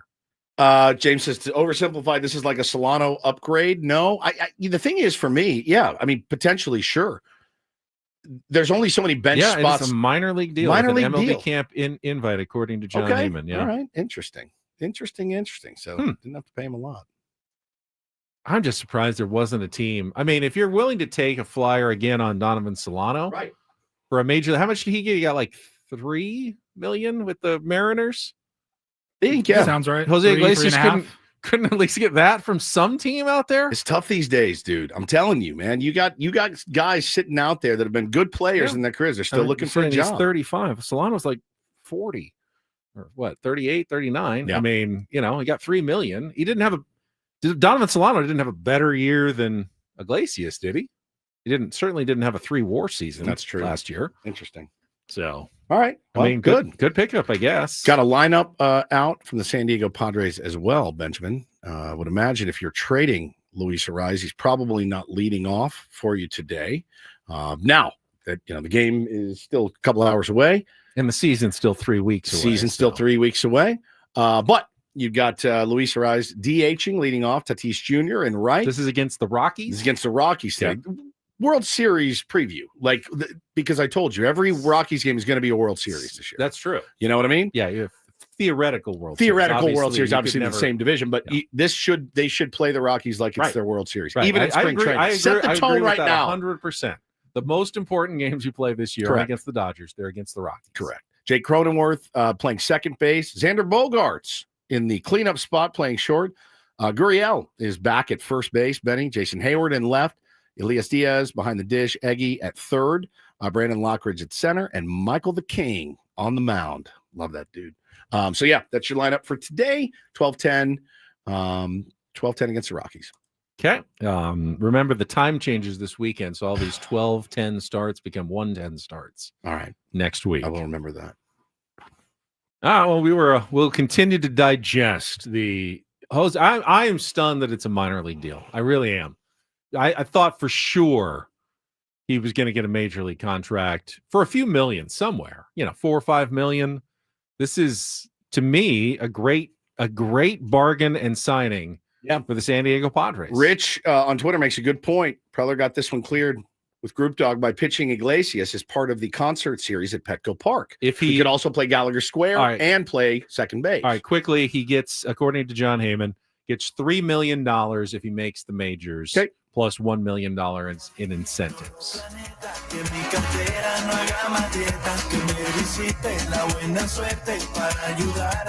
Good voice. Yeah. Multi-talent. Maybe we'll hear it again and Take on Woods. Oh, really? Never know. You never know. All right, we need a contestant for Take on Woods coming up in our next segment. 833-288-0973. Your chance to qualify for the trip to Las Vegas, the Alanis Morissette tickets, and the $100 gas card. Call in now. 833-288-0973. It'll be Tier 1 V Woods when we come back. First, though, I will tell you about SDFatLoss.com. Spring is here. Summer is just around the corner. You know what that means? Beach bod. Pool, beach, bathing suits, mesh shirts, whatever you're wearing in the summer. You want to look good, and you can. You can lose up to a pound of fat per day and 10 to 20% of your body weight in just 60 days. It would be very easy for me to just say this and tell you to do it, but I've done it myself. So I have gone through the program. I can honestly testify it worked for me. I lost 40 pounds in 60 days. This is genuine. I have kept the weight off. I promise you, this is how I did it. There was no other tricks. It was simply by following the advice and strategies of my SDFatLoss.com counselor. I had the app. I went through the program. I did it. And I love food. But I think one of the things I liked about the program is I got to eat food that I still liked. I didn't have to give it up for 2 months. Yeah, I had to pick and choose. I went with a lot of chicken and steak and fish and vegetables. Fine. I like those things. I made it work for me. I lost the weight. I've kept it off.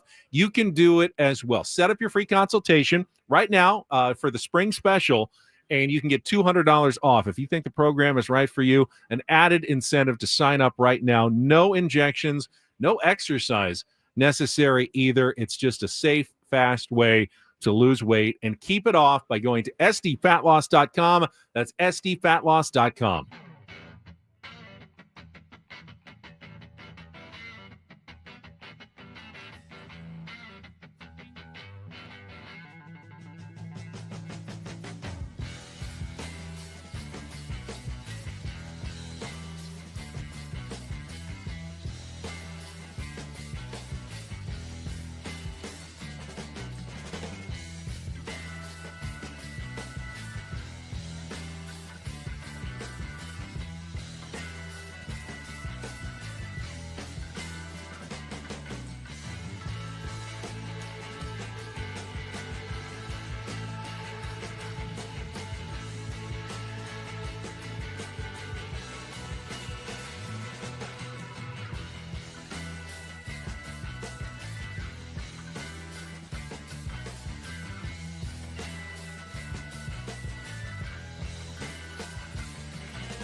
Don't forget, we got our biggest fan announcement coming up at 9 o'clock. Chance to qualify for our grand prize. Night in the Odyssey Suite at a Padres game, 20 tickets. You can register your name at 973thefansd.com/biggest fan. And if you're just tuning in, our breaking Padres news, according to reports, Padres have signed infielder Jose Iglesias to a minor league deal with an invitation to spring training, non-roster invite.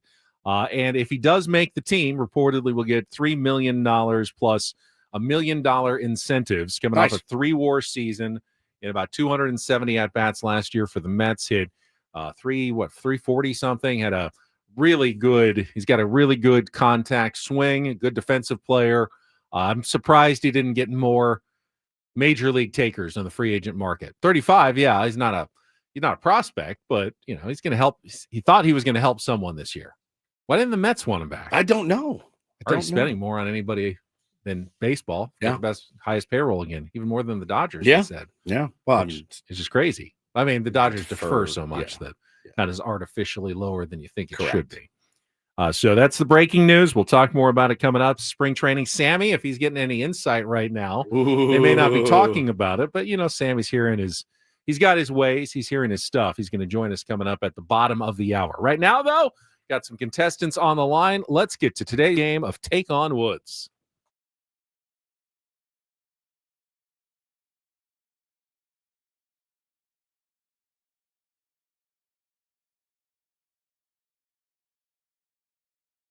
It is everybody's favorite game, unless it isn't. We got contestants on the line. Let's try someone maybe new today. Is this Ron? Yes. Ron, would you like to play Take on Woods? I would love to play Take on Woods. Then Love you it. are a contestant today. Ron, if you can beat or tie Woods in our 5 questions of musical trivia, we will put you into our grand prize monthly drawing. 2 tickets to Alanis Morissette at the Coliseum at Caesar's Palace, a 2-night stay at the Flamingo Hotel and Casino, and a $100 gas card. You can get your own Alanis tickets at Ticketmaster.com. All right, Woods is gone. You get the advantage of picking the category today. Here are your choices. Still have Don't Call Me Jonathan, song titles with nicknames for someone named Jonathan. Playing the Blues, 5 bands that have the word blue or blues in their name. And our new category, This Ends Tonight. Those are 5 song titles ending in the word tonight. So, Don't Call Me Jonathan, Playing the Blues, or This Ends Tonight. Ron, what would you like? Let's give Don't Call Me Jonathan All a right, shot. Don't Call Me Jonathan. All right, so today we're looking for 5 song titles that include nicknames for someone named Jonathan. John, Johnny, Jack, and the such. You'll have 60 seconds to answer as many of the 5 questions as you can. If you don't know an answer, pass it. We'll come back to it if there's time left on the clock. First question's the 2-second song. Paulie's going to play a little music. You need to identify that song title and the artist to score the point. Ron, are you ready to play? I am ready. All right, let's put 60 seconds on the clock. The category again, Don't Call Me Jonathan. Ron, your time begins when Paul plays the music. Good luck. Let's take on Woods.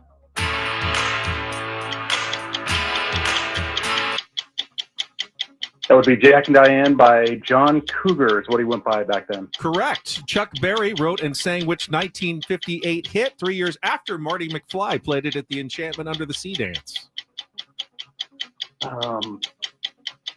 Oh my gosh. Why am I forgetting this? Pass for now. Which Rolling Stones classic starts with the line, I was born in a crossfire hurricane? Ooh, pass. What's the question asked by El DeBarge in his debut solo single used in the movie Short Circuit in 1986?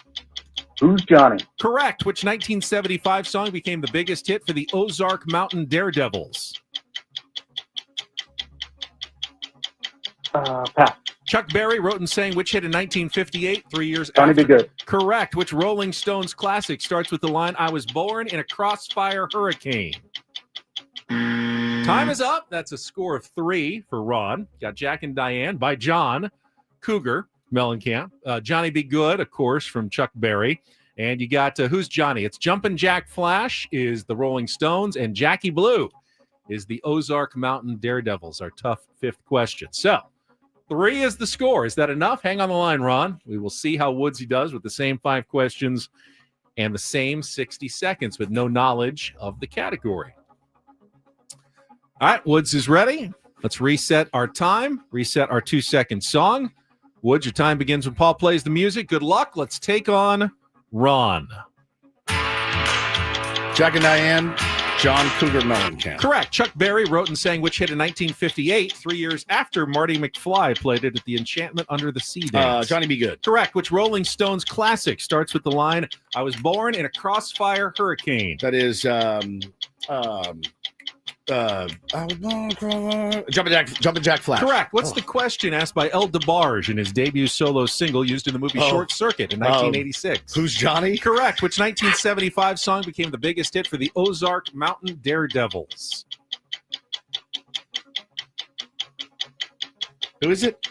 Which 1975 song became the biggest hit for the Ozark Mountain Daredevils?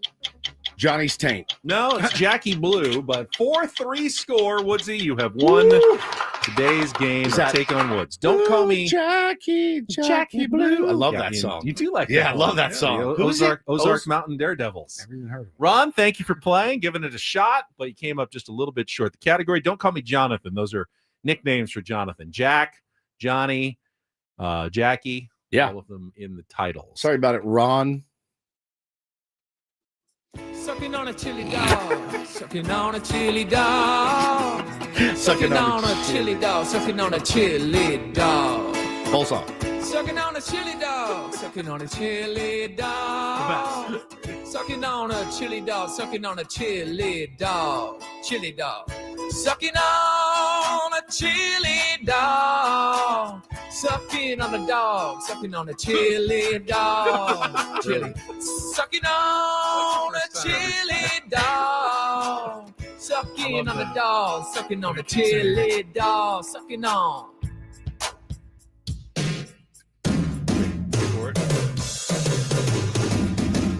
Sucking on chili dog. Sucking on a dog, sucking on a chili dog. Sucking on chili, sucking on a dog. Sucking on a chili dog, sucking on chili dog. How does that even?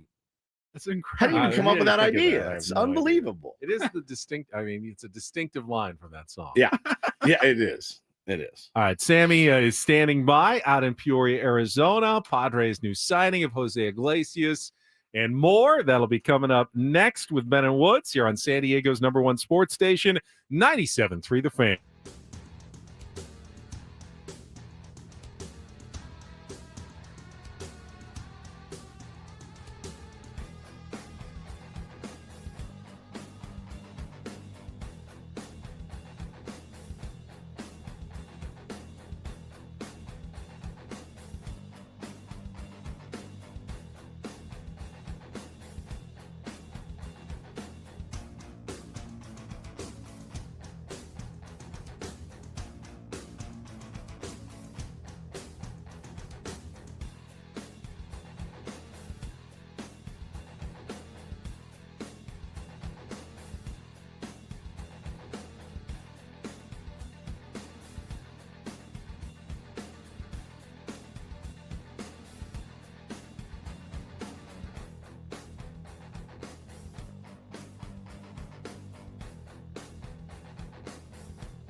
8:35, Ben and Woods with you here on 97.3 The Fan, going until 10 o'clock in the Annie and Elston program. As I mentioned, Craig Elston going to be very excited. I heard him multiple times this offseason talking about why the Padres should go out and sign Jose Iglesias, and they reportedly have done so this morning, adding the Mets infielder on a minor league deal with a non-roster invitation, a chance to convert that into a major league deal. Don't know if he's there yet, if there's any buzz about the Peoria Sports Complex, but let's head out to Peoria, Arizona, and talk to spring training Sammy, Sam Levitt, with us here on 97.3 The Fan. Sam, I assume you heard the news. Anybody talking about Jose Iglesias this morning? Not yet. Haven't seen AJ Preller yet out here at the complex this morning. Mike Shildt is scheduled to speak right behind me at 8:50 Pacific time. So I'm sure that we'll get some thoughts from Mike Shildt on the signing of Jose Iglesias. I did not see Jose inside the clubhouse earlier today. Have not seen him anywhere here at the complex. It is possible that when the Padres take the fields here in a little bit that he could be out there. So we'll keep a very close eye on it. But I have not seen Mr. OMG Jose Iglesias yet this morning in Peoria. No, it's funny. We had a couple of Met fans in the chat saying, dude, he was the 100% heart and soul of the Mets team last year. Yeah. SNY New York tweeted out a really sad video. like he's beloved. And the crazy thing is, Sammy, he was here. He was a Chihuahua just a couple of years ago, and he never got up with the Padres, did he? No, I never got a promotion. No, I don't think he did either. So, it's wild, rampant speculation season. What do you look at this when you saw this move? It was pretty surprising. What kind of are you thinking right now? Well, I think the first thought I have is that Iglesias had a really nice year last year. I mean, yes, he was a big part of the heart and soul of that Mets team that went on a big-time run. But on top of that, you look at the numbers. I mean, he was a very productive player and I think fits the mold of what they were offensively last year as far as putting the ball in play, contact, and really from this standpoint, I think it's shocking that he couldn't get a major league deal after what he did last year. And obviously from an emotional standpoint, he meant a lot to that Mets team. But on the field, very, very good at the plate. I mean, he's versatile defensively, played very good defense, always has had a really good glove. So I think the Padres may have got a really, really nice player here in Jose Iglesias. Now, the part of it that I find a little interesting is just the fit based on what they have already. If Iglesias is going to be on your opening day roster, how does he fit in? I mean, he doesn't play outfield. So when we're talking about the left field competition, when we're talking about bench spots, guys like Eggy, guys like Tirso or Ornelas, I think it's a little bit of an interesting fit based on the competition right now. To me, they've got Tyler Wade, who obviously can play some different infield defensive positions. Maybe this is a move that spells Manny at third base every now and then. Maybe we see Iglesias at second a little bit more, Cronenworth at first base. Maybe you see Arise DHing on those days. So look, you can make a good player that you feel like has value fit, but I do think it's a little bit of an interesting fit based on where they are right now in camp. But I do think they got a player that was very productive last year and a big part of that Mets team. Yeah, I think the problem here, Sammy, now is that you only have 26 roster spots. Right, exactly. And you have a lot of good utility player options. You went through a few of them. I mean, Brandon Lockridge continues to look good. I mean, they can use some of these players. They just don't have room for all of them. There's probably going to be some interesting decisions that AJ is going to have to make when we get close to opening day and he has to narrow down the field a little bit. Yeah, that's the part of it that I find interesting. I'm very intrigued by Iglesias, but if we're talking about, aside from the backup catcher, essentially two bench spots, if we're assuming that Hayward and Joe and Wade are on the team, we've been talking about those two bench spots. Well, if you're giving one to Iglesias, who doesn't play any outfield, leaves you one spot left. So I again, a little bit of an interesting fit from that perspective. So I think it's a good move by the Padres. I do. I think he was very, very productive last year, but I'm intrigued to see what Mike Shildt says about kind of his role. And look, I would assume if he's coming here on a minor league deal, there's no guarantees, but I would assume that there's a fairly high likelihood based on what he did last year that he could very well make this team out of spring training. Sammy, they won't say it. Yeah. They want to express concern right now, but I think catcher was a concern going into the season. I think it remains a concern right now. You've got some aged guys back there, and you've got Elias Diaz, who, it's spring training. He's not hitting right now, but what have you seen? What are they talking about? I mean, Campy had kind of a rough day yesterday. It's it doesn't bode well as of right now. Yeah, I think it's a really interesting question. I don't have a clear answer on it right now. I think Luis Camposano has options left. So that's, kind of an interesting part of it to think about. Maybe there's, they got a guy in Martin Maldonado in that clubhouse who I know, offensively has not done much over the last couple of years. Maybe defensively has taken a step back the last year or two, but he is a veteran. And I could see a scenario where they look at somebody like Maldonado and say, you know what, we're going to give that guy a shot to contribute at the start of the year. And you can always, dip into AAA and go get a guy like Campy. I think an interesting thing is like Brett Sullivan. I don't know if people realize this is out of options. I know Brett Sullivan has been around a long time. Just things to note, right? Eggy's also out of options. I know that has nothing to do with catcher, but these are things that sometimes come into play this time of year, guys being out of options. So Sullivan's out of options. So if you want to keep him around, he would have to make a major league roster out of spring training. But I don't have great clarity on it right now, Woodsy. It's on my kind of radar to-do list to talk to some people, not the players, but get a better idea of the situation with Campy, how they feel about Maldonado, how they feel about Sullivan, because I do think it's a big question mark behind Elias Diaz. And right now, I'm not totally sure how it's going to play out, but it's something that I'm hoping to crystallize a little bit here in the next week or two. But it's an important and fascinating question. I agree. Sounds like a Steven Seagal movie title. Out of options. Out of options.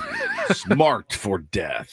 Sammy, yeah, I mean, like Sullivan, for example, I'll tell you what, Brett Sullivan's come up and had some nice moments when he's had opportunities. Defensively, he's been very good. He's a great clubhouse guy. I think you guys have met him now. He's a great clubhouse guy. Definitely a guy you root for. Yeah. I mean, hey, is it a crazy thought if you're not, unless you're going to select the contract of Maldonado, is it a crazy thought that Sullivan's out of options and you say, you know what, you're going to be the backup at least for a while here and let's see how it goes? I don't think that's crazy. So we'll see. But, they have some options, that have different situations to them. And, of course, the sequel to Out of Options, Designated for Assignment. Yeah, perfect. Right. Sammy, Nick Pavetta's outing yesterday, I thought, created some buzz. Give me your thoughts and what you were hearing, but a really solid 2 2/3. Really, really good. Got a lot of swing and miss, issued 1 walk, 4 strikeouts out of the 9 batters he faced. And, after the game, he kind of gave you the typical starting pitcher answers this time of year. They're just looking to feel good. And I think he's still very early in the process of joining a new organization, working with Ruben Niebla, but clearly he felt good about what he did. So, used a lot of fastball. It was 60%, mixed in the off-speed pitch as well. The sweeper obviously is a pitch that he's always had success with and looked good yesterday. So I thought all in all, really nice Cactus League debut for Nick Pivetta. And, we'll see how it continues to go. I think, one thing that's been really interesting, I think I may have mentioned this to you guys, just seeing how they work with him.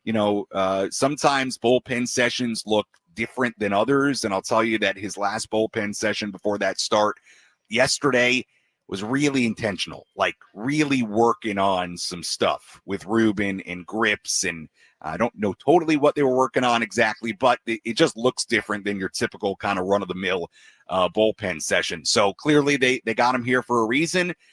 Clearly they believe there's upside there. And yesterday was a very good start. And now today we get our first look at Michael King, who will make his Cactus League debut today. But Nick Pivetta, very, very good so far and has said all the right things for sure. All right, Sammy, we'll let you get back to work. Mike Shildt going to be out there in a couple of minutes. If you do get any updates, just text us.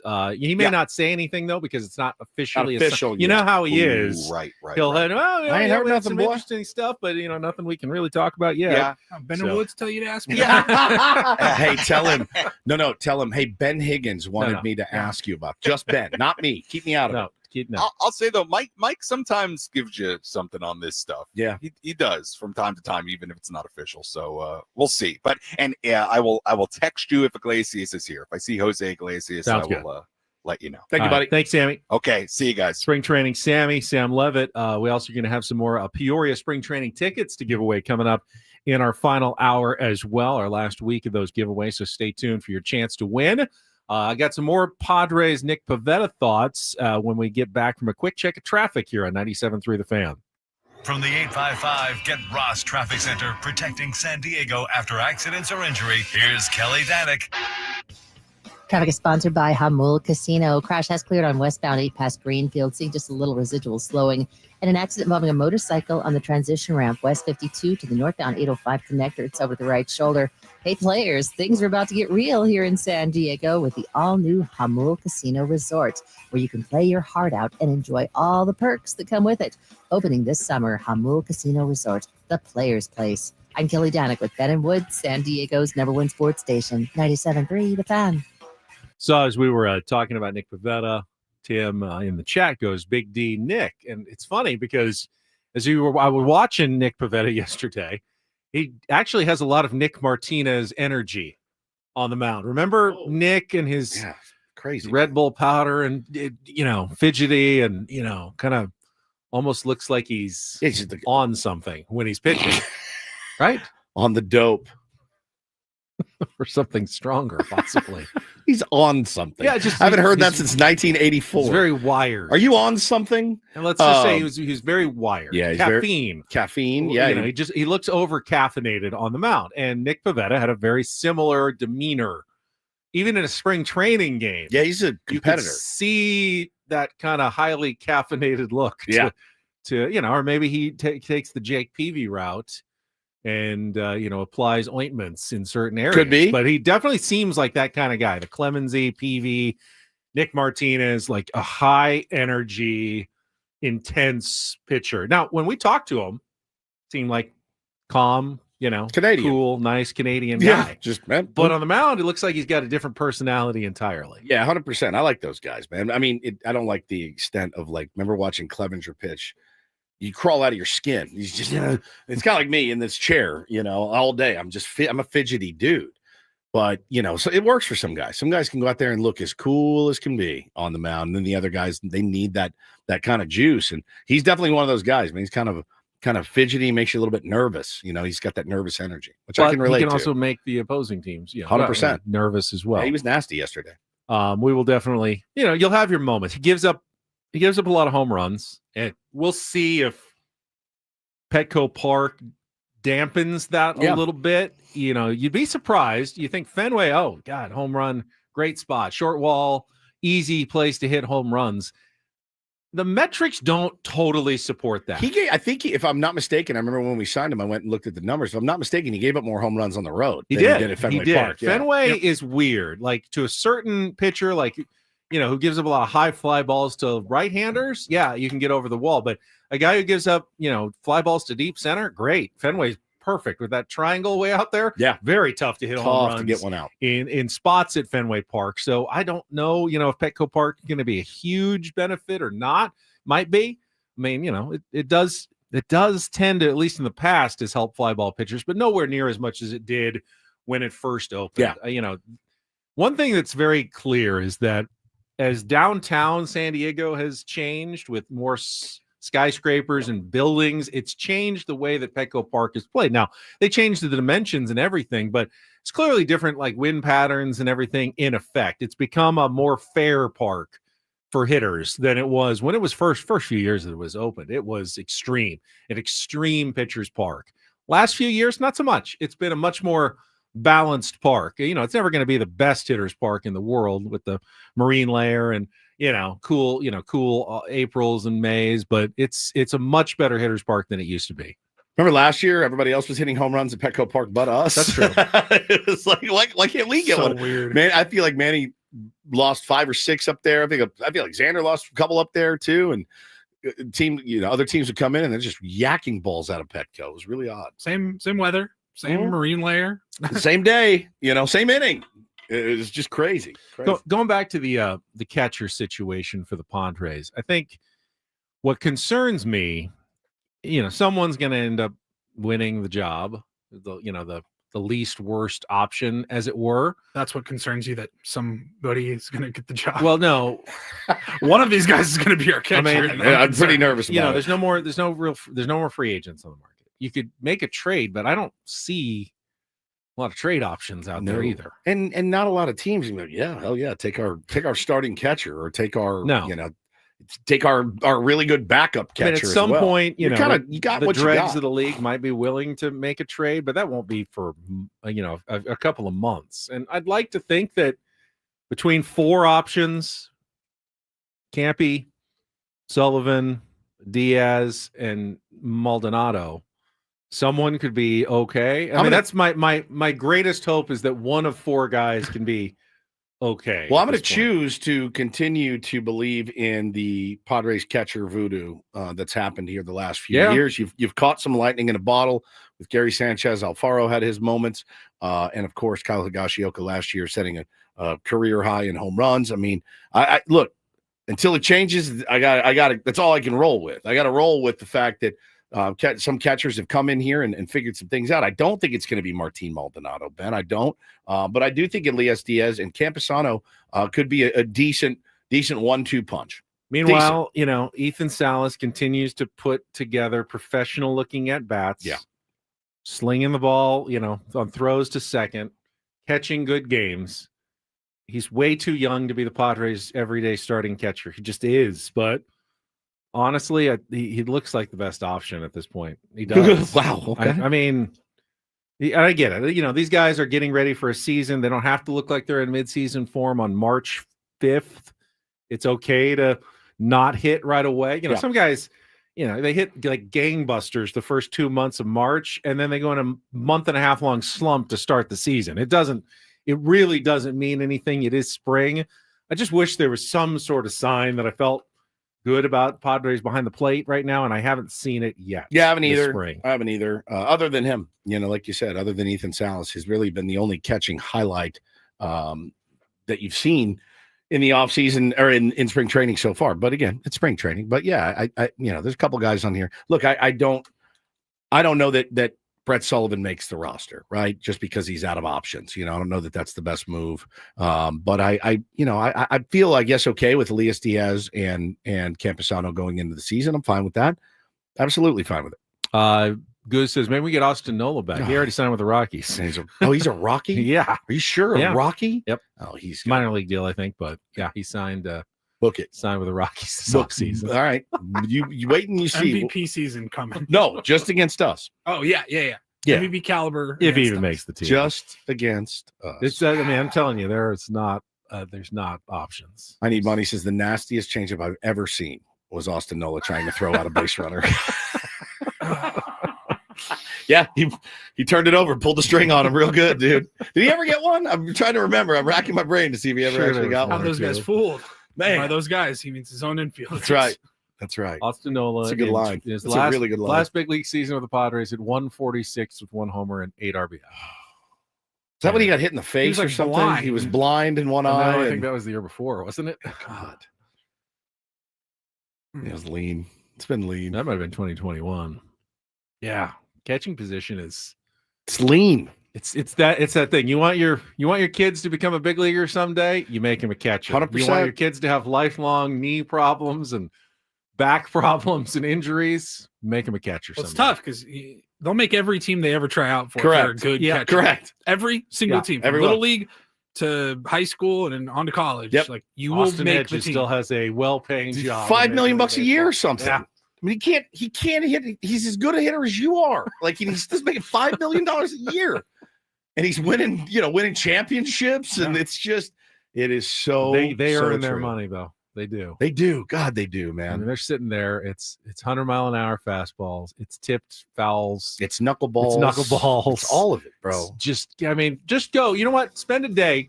Crouch down. Just squat at your desk. 170 times at your desk in a day. Just then squat. Get back up. Yeah. Just try it. Yeah. They don't use knee savers either. They don't even have knee savers at fantasy camp, bro. It's just awful. What an awful position. All right, we've got 1 hour to go. Biggest fan coming up. Our Reindl Report is ahead as well, and Woods wants to get spicy. Oh, this wasn't my idea.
16 spring training so far. That's about 5 more hits than our catchers have combined. I think you're right.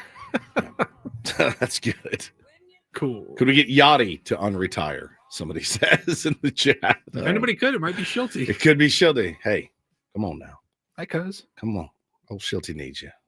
Little update on the Jose Iglesias signing. According to, again, John Heyman, said the Mets did not want to block their young prospects and keep their roster flexibility.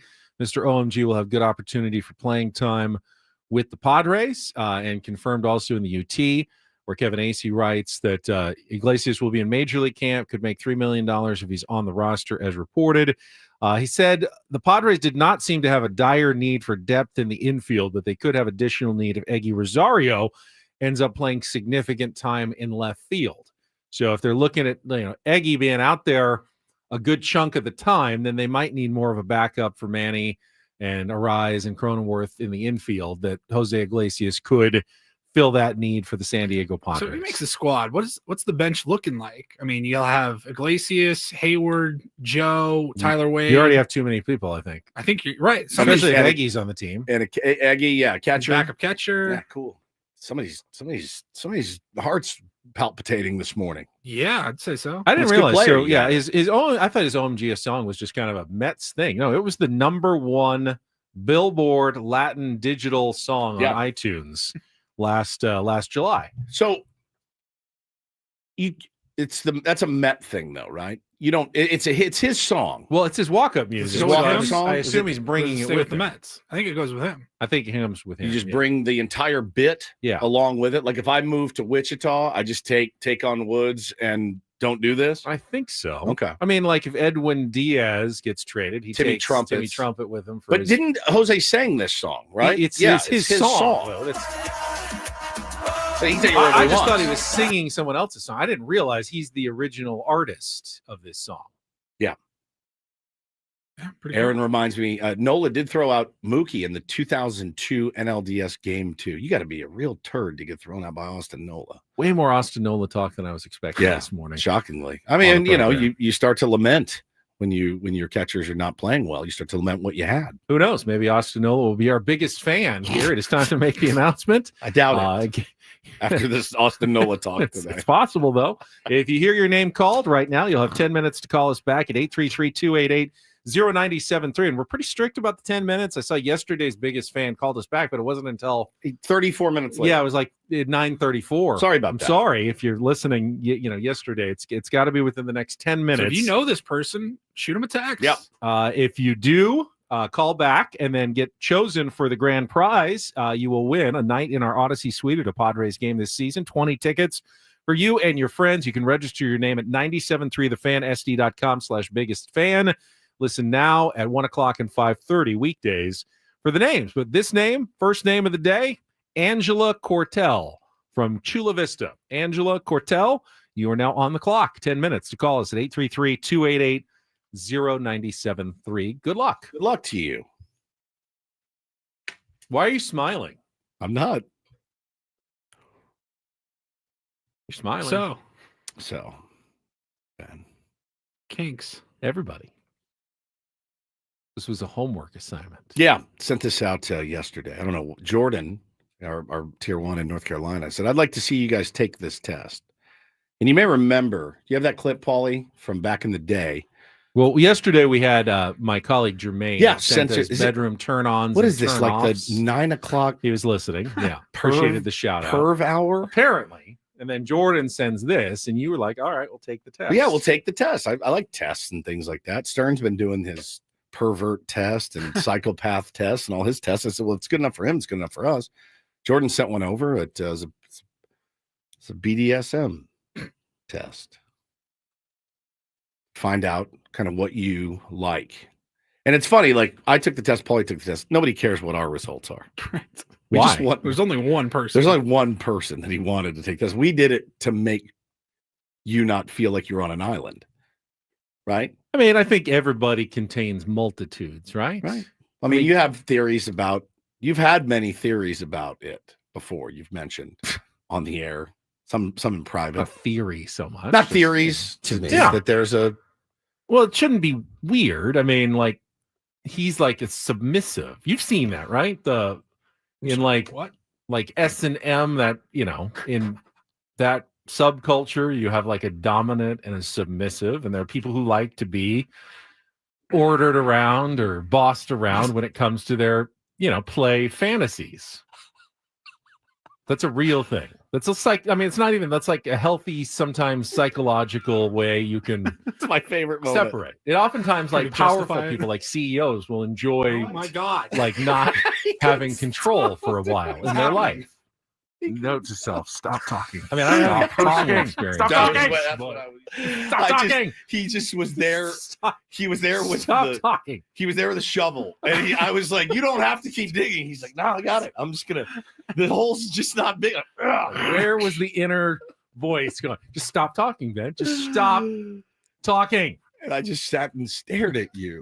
It's just like, number one, yes, I know about it, of course, but number two, how do you know so much about it? I think is what we. I like to be well versed on all subjects. You do. You're very I really well rounded. But yeah, Jordan sent this over, and it was about. It took about 10 minutes to complete. Got a lot of questions, and listen, like you said, I mean, you know, not going to kink shame anybody here, but there were some weird ones. I'm going to kink shame somebody. There were some weird ones in there. The how do you say it? Like, according to the categories that were listed in the results, there's like age player. Yeah, like, which that one was weird to me. Yeah, like you act like a mommy, like and right. You're attracted to your partner, like acting like a child. Correct, like a which baby. is disgusting. Like in my pacifier opinion. and like working on a coloring book. Right. I got like 0%. There. I got 0%. 0. As did I? Thank God. Normally, I would say, Yeah. "Hey, don't kink shame that one." Yeah. I'm Like ashamed. you're an absolute Yeah, freak, and you should not be around. I mean, I can tell you what I got very Society. low on. I got low on that. I got low on exhibitionist.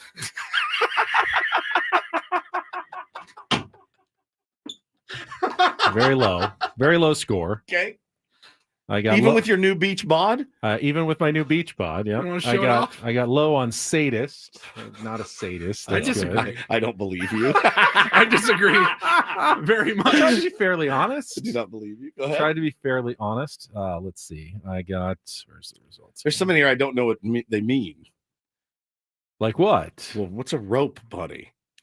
See, I got high on that one. So Excuse me? well, So that's did I. that's Nuke Lelouch. That's Yeah, okay. All right, tied up. you know. Restrained. Oh my god. Paulie, you guys see, are Paulie and I both thieves. are. No, I think you might be the weird one here. Paulie and I are in the majority now on this one. That's true. That's like normal. You didn't think that was Mm-mm.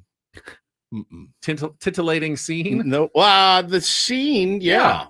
But I don't want it. You don't want it. You have No. no interest. No. I'm fine with it. You like to be in control.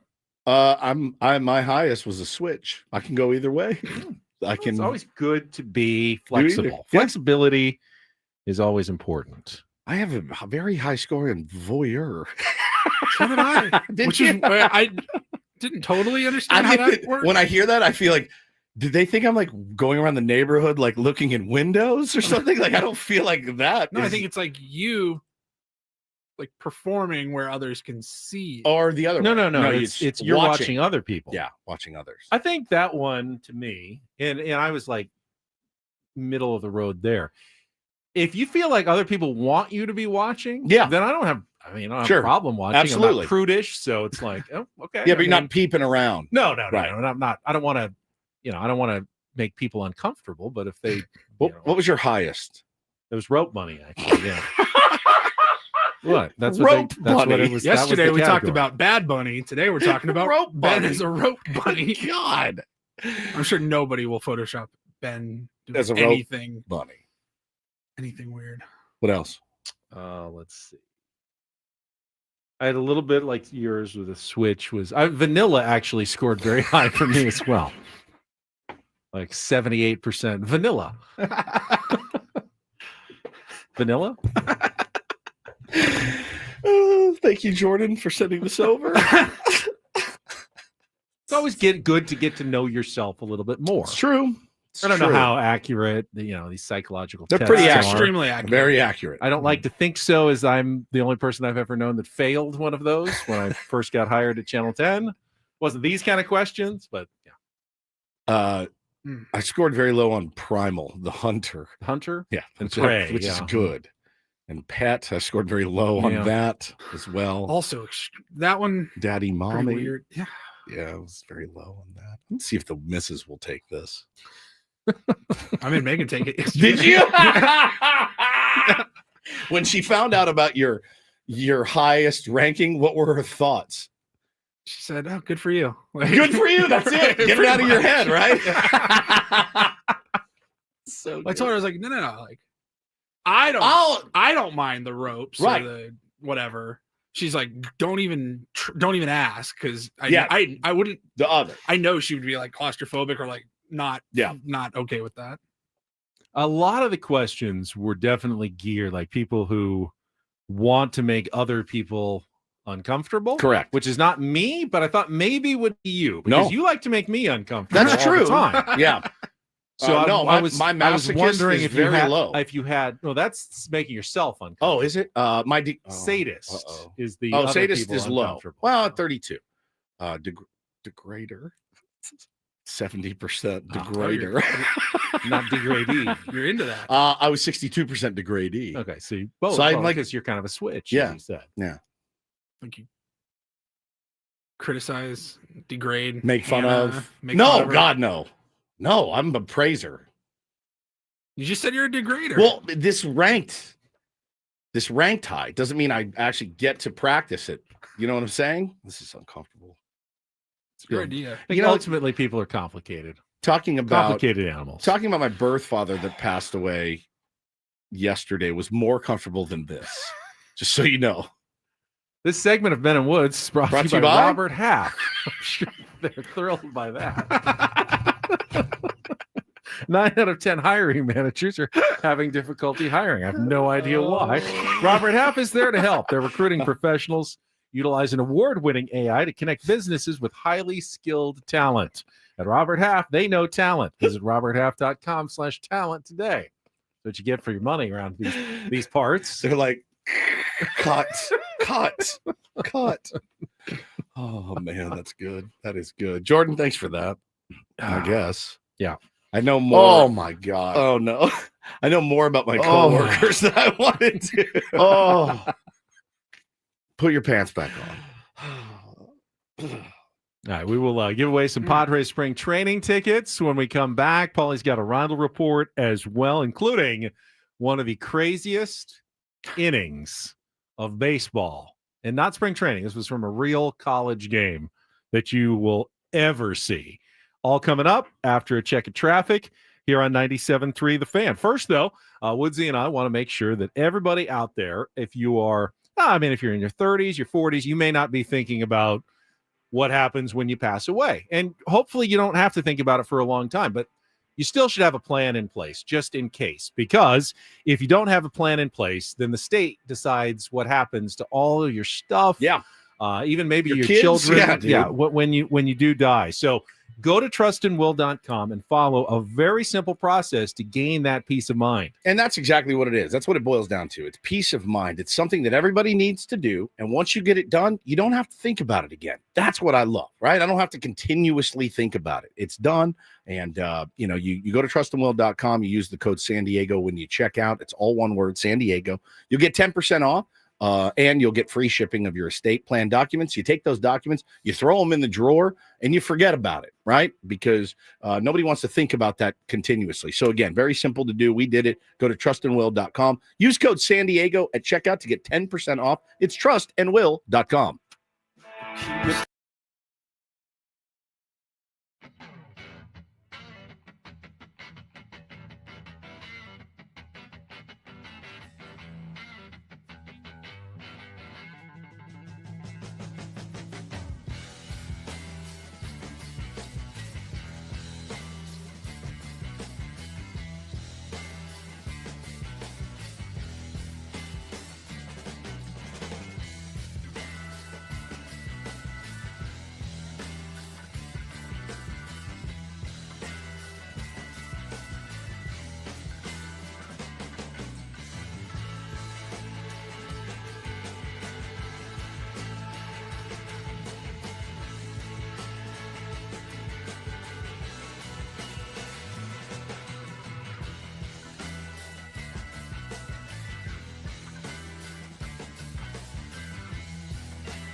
Oh, we did actually get some reaction from Mike Shildt about the signing of. I haven't heard it yet, but he was speaking to Sammy and the other reporters in Peoria just a few minutes ago, and I believe we do have some audio of Mike Shildt. Hey, you like a bloody beer, Jerry? Don't think that was the audio that we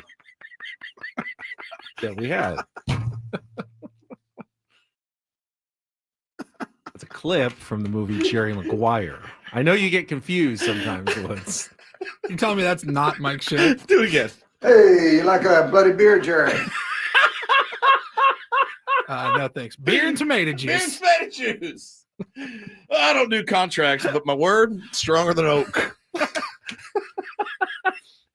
Paulie, Hey, you like a bloody beer, Jerry? the timing of that. Here's Mike Shildt talking about Jose Iglesias. Just snotted.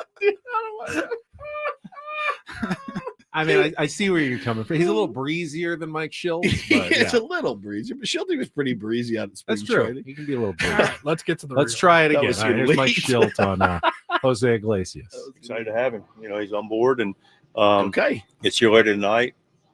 Clearly a proven guy in the league, plays multiple positions, integral part of a lot of clubs and their success, winning player, very accomplished guy. So we're excited to have him come in here and have a chance to compete for an opportunity.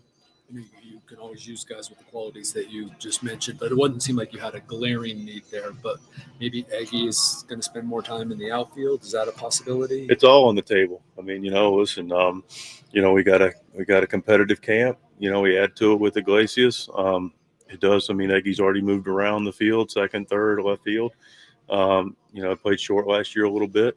So, you know, AJ brought him in. It's a good opportunity for him to come in and compete for the spot in the club. And, you know, that's what we're here for.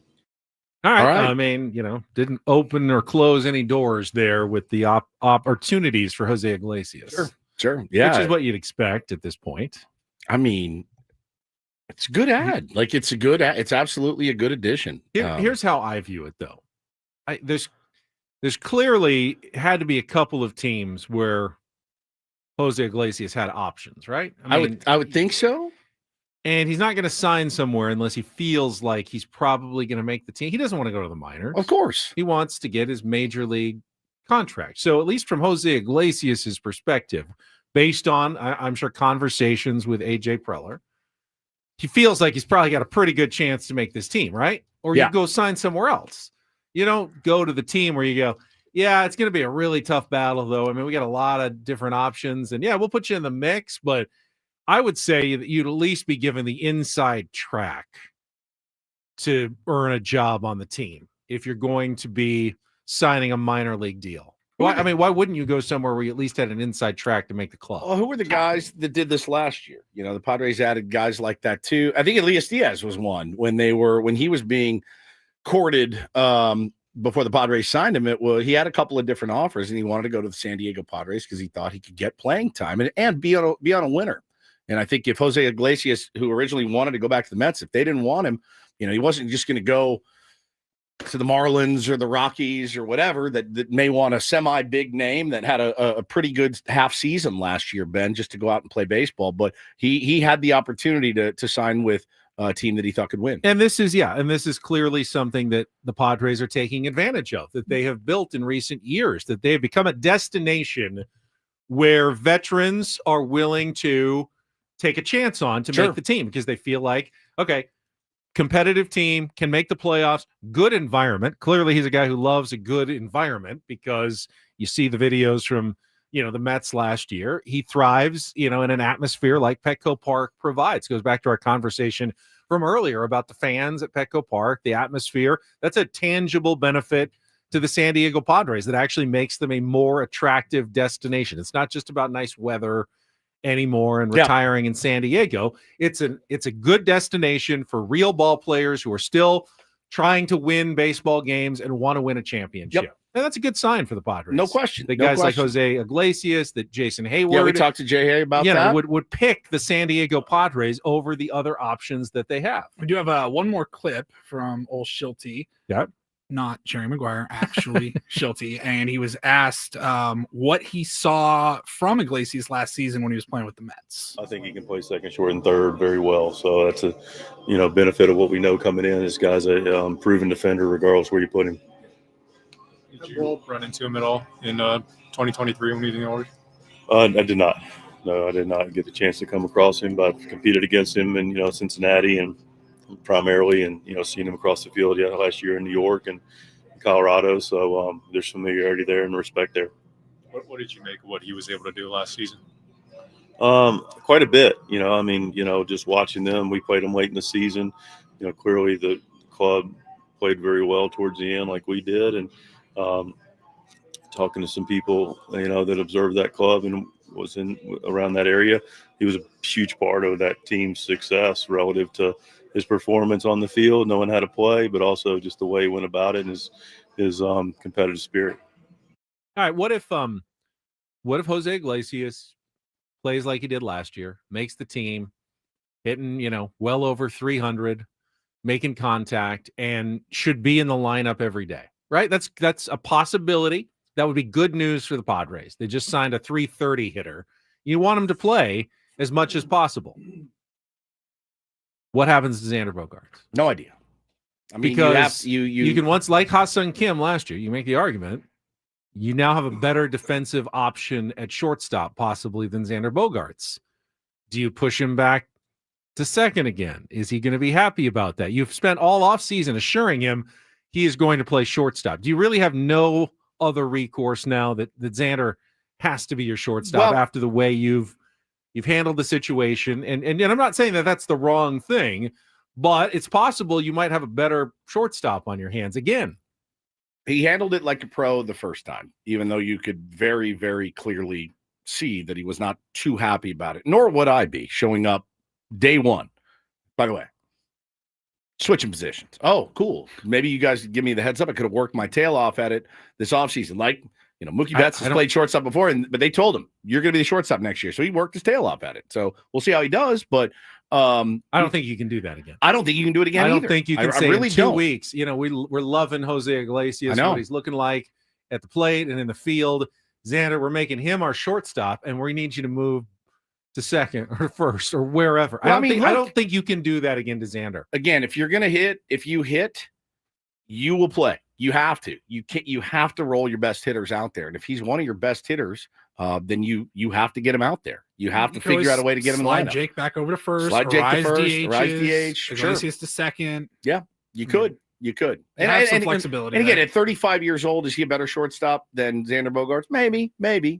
But you're committed to Xander long term. I'm not saying Xander won't move at some point. I mean, you're going to have and that's a good lineup. I mean, they're still looking for a DH. Yeah. I mean, there's some options in camp, but Arise as your DH. If Jose Iglesias is an everyday-ish player hitting over 300, and Arise is hitting over 300 at DH, and Crony has just even a halfway decent season at second, and Xander has a decent season at short, that's a really good lineup. Here's the problem, though.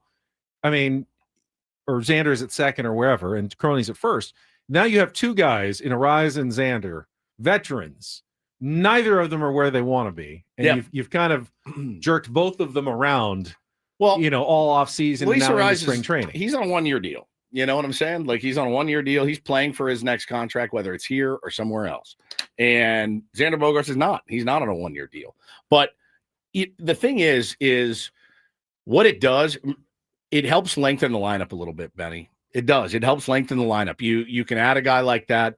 Now you're not feeling so unsure about a maybe 7, 8, 9. Maybe you're just feeling unsure about an 8 and 9. Right. The worst possible scenario is the Padres have a black hole at offensively at left field, DH, and catcher. Correct. And their 7, 8, 9 is basically a free spot on the bingo board for opposing pitchers. Correct. If you can fill 2 of those slots, I still don't think catcher is going to get much better, but if you can find a competent offensive left fielder, which they look like they have some options, and a competent DH, every team has at least one guy that's going to be a 9 hitter who's not, he's out there, but you're not expecting much. You just don't want to have 3 of those guys, line up at the same time. Correct. All right, it's time to give away another pair of tickets to Padres spring training in Peoria. your opportunity to win tickets to any game coming up in the final 3 weeks here of spring training. All you have to do is be the fourth caller right now at 833-288-0973.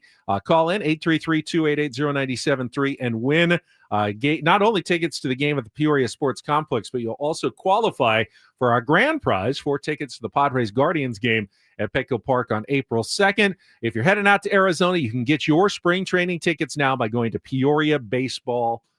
All right, we will take our last time out. When we come back, Paulie's Reindl Report, the ungodly inning for one college baseball team. So brutal. Yesterday and more. That is coming up next here on 97.3 The Fan. Gambling problem? Call 1-800-GAMBLER. GEGE000466. One more time, Ben and Woods telling you about 7 Mile Casino. It is so easy to get to. You hop on the 5 freeway.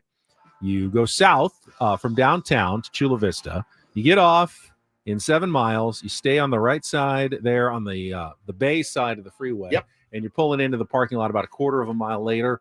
It's so easy. I mean, and then once you get in, you go, and it's so much fun. It's such a blast. You get great food, great dealers, smoke-free environment, California-style blackjack, baccarat, pie gow, Texas Hold'em, always popping at 7 Mile Casino. So make it a priority this year. If you haven't been down, get down there, man. Great pregame, great postgame, great in the afternoon, great for lunch. They got great booths. They got a killer bar area. They got a great patio. It's everything that you're looking for. I can't think of anything that they're missing.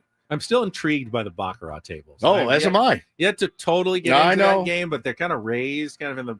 It's just kind of a cool area. It feels it's right like by Sammy's there in the. It feels bar. like a Ben game. I know. Baccarat. Well, it's a James Bond's game, so. Yes, and you're just like James Bond. When I think of James Higgins. Bond, I think of you. Ben Higgins. Get in there. 7 Mile Casino, just 7 minutes from downtown.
All right, final segment of Ben and Woods, and let's give him a less awkward read this time. The segment is brought to you by Robert Half. Oh, 9 out of Robert 10 hiring managers are having difficulty hiring. Robert Half is there to help. They're recruiting professionals utilizing award-winning AI to connect businesses with highly skilled talent. At Robert Half, they know talent. Visit roberthalf.com/talent today. Padres, Colorado Rockies. We gave you the lineup earlier. A lot of regulars in the lineup today against the Rockies with Michael King on the mound. So definitely keeping an eye on that this afternoon. I believe it's a Jesse and Tony webcast again from the Peoria Sports Complex at 12:05. And you'll get updates, I'm sure, on the Annie and Elston and Gwynn and Chris programs throughout the afternoon. I was listening yesterday to Chris and Scraby talking about the game. It's like, 1-1. It's all ties are very unsatisfying, even in spring training. We got a point for that. We got a point in the standings. Yeah, point in the standings. For Technically, they don't even count in the spring training standings, which don't count to begin with. Right. But they don't even. It's like the game was never played. Yeah.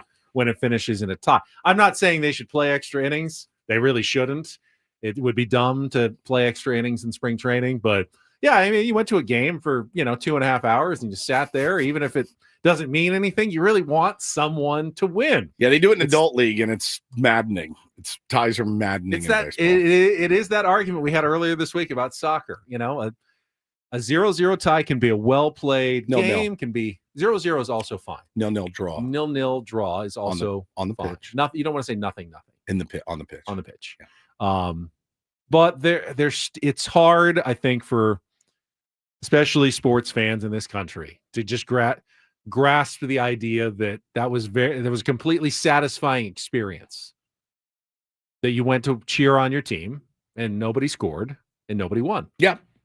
I mean, I don't really care in a spring training game. It wouldn't bother me if I went to a spring training game. What are the tickets? There's no chance $17. Right. Training game anyway, I mean, if you're there in the ninth, you don't stay to the end of regular season games. No, I'll stay to the end. You want someone to win in the end, but I don't even care. I mean, in regular season I do, but spring training I couldn't care less. I haven't tiebreaker, like team who had the most hits wins. No, it's just not important. It's not important. And you definitely don't want to go extra innings. Get these guys out of there, man. It's a long camp. Long camp. All right. Paulie's got some headlines with our Reindl Report. We will get to that after our last check of traffic here on 97.3 The Fan. From the 855 Get Ross Traffic Center, protecting San Diego after accidents or injury, here's Kelly Danek. Just a couple things to mention here. Heading toward the South Bay, south on 805 near H Street. There's a collision over the right shoulder. And heads up, if you normally take the North 805 to the East 8 connector, that ramp is blocked, all due to some road work. That's going on until about 2 o'clock this afternoon, so have a backup plan if you normally take that route. That, again, is the northbound 805 to the East 8 connector. And looks like this crash has cleared on the Ted Williams Parkway on-ramp to northbound 15. And Kelly Danek with Ben and Woods, San Diego's #1 sports station, 97.3 The Fan. And get things started here with our today's edition of the Reindl Report. Now tuned into the greatest. Welcome to the Reindl Report with Paul Reindl. Hi, Paul. All right. 2 stories from the world of sports that we haven't gotten to yet. We'll start off in Major League Baseball. And 1 story that you didn't know you needed. Are you laughing, biatch? It's the Reindl Report Hey, Paul, how you doing? Okay, how are you? on 97.3 The Fan. Are you ready to bless the mood? I need some help, please. That was good. Can I get a oh yeah? All right. All right. Good morning, my friends. Morning, Paulie. Yeah, let's talk about the craziest inning potentially in baseball history. And I think you could consider Little League, high school, college. They won't even allow pros. this in Little League. Yeah, they will not allow rule. it. Yeah. This is unbelievable. 5-run rule in Little League. 5 max. George Mason Baseball set a NCAA record yesterday by scoring 23 runs in 1 inning. But wait, there's more. There's more. Listen to how this inning went. Okay, keep in mind, they did not hit a home run. Yeah, no home run. They no did not have a triple in this inning. Go for it, Paulie. And this is maybe the here we go. craziest Yes, thing. Here's how it started. The inning started with a ground out. So one First out, batter, nobody on. one out. One out. Hey, nobody on. guys, big first one. Got that first one. This is not usually how gigantic innings begin. Walk. That's bad. Single, hit by pitch, double, single, hit by pitch, fielder's choice. No outs. Choice didn't make the out. No. Double, walk, another hit by pitch, walk, double, single, hit by pitch, double. Should have taken the out on the fielder's choice, I think. Back in the just take that out. back 7-9 batters ago, whatever it was. Pop out. Oh, 2 outs. Sorry, So we get 2 2 down. outs. That ended a streak of 19 consecutive guys. Yep. So probably a run score. So the guy who walked after the ground out, he had gotten on 3 times between the 2 outs. Oh my God. Oh my God. You assume a run scored on the pop out. So Yeah. then they finish at walk, double, single, walk, single, fielder's choice, final out of the inning. 19 consecutive hitters, like you just said, reached base. In the inning, they had 11 hits, 8 walks, 5 hit by pitch. It says Holy Cross used 5 pitchers throughout the inning. They committed 3 errors. Oh my God. 23 runs in the one inning. The final score was 26-6. Now here's the thing: they lost the rest of the game 6-3. 6-8. Outside of the It's a 23, very Ben Higgins. If you take inning. away that 23-run inning, we won this game. If you just get that fielder's choice and get out of the inning, you may have won that game. But you Guys, didn't. let this be a good lesson. Next time, take the out. Okay, don't try to get too fancy. Make sure make sure the easy one. Holy smokes, dude! Absolutely. Yeah, I've been in some big innings. 7, 8, 10-run innings. Walk, hit by pitch. It's excruciating. It's just excruciating. There's nothing worse. Now, really fun to be on the other side, the team that's scoring the runs. Now, it is a little bit dicey. I have made 2 outs in the same inning before. Oh, I got an out. It came around to me. I got another out. I'm like, all right, this sucks, dude. That's a bad feeling. That's a bad feeling. I don't think anyone made the multiple outs, but I can't be sure. That Did is you say who had the insane. record before? It was 21. 21 before. Wichita State and Penn State. Yep. Yeah, back in the 80s. Yeah. All right. It is the Reindl Report brought to you by the Craft Taco. Whether you're craving tacos for lunch or a craft beer for a happy hour, God, that sounds good. The Craft Taco is the answer. Now open in Balboa Park and Sorrento Valley. Next story, maybe long time coming, but still kind of sad to see that ESPN has announced the end of Around the Horn. Yep. Just about 23 years they've been on the air. It's going to end. Their last episode is on May 23rd. People are already speculating. It's the rotating cast of characters. You have most of the regulars, and then they'll have somebody else, another sports writer or commentator come into the mix. Who's going to be on the final show? Tony Reali, been there forever. 20 years or something. Yeah. He wasn't the original host, but he came in in 3 years. And Yeah, I don't know exactly. Tony Reilly's been there since 2004, so 21 years. 21 years. It's one of those shows. I mean, I guess it could potentially live on forever. It's a sports debate show. Yeah.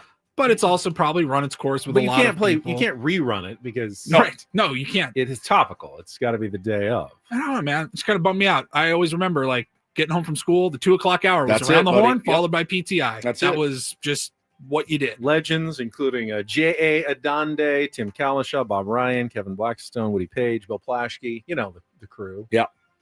I saw someone make the point, and being someone who does television, and this was it's incredible to create a TV show that is really all remote. That studio looks cool, but it's not. It's all pretty much digital.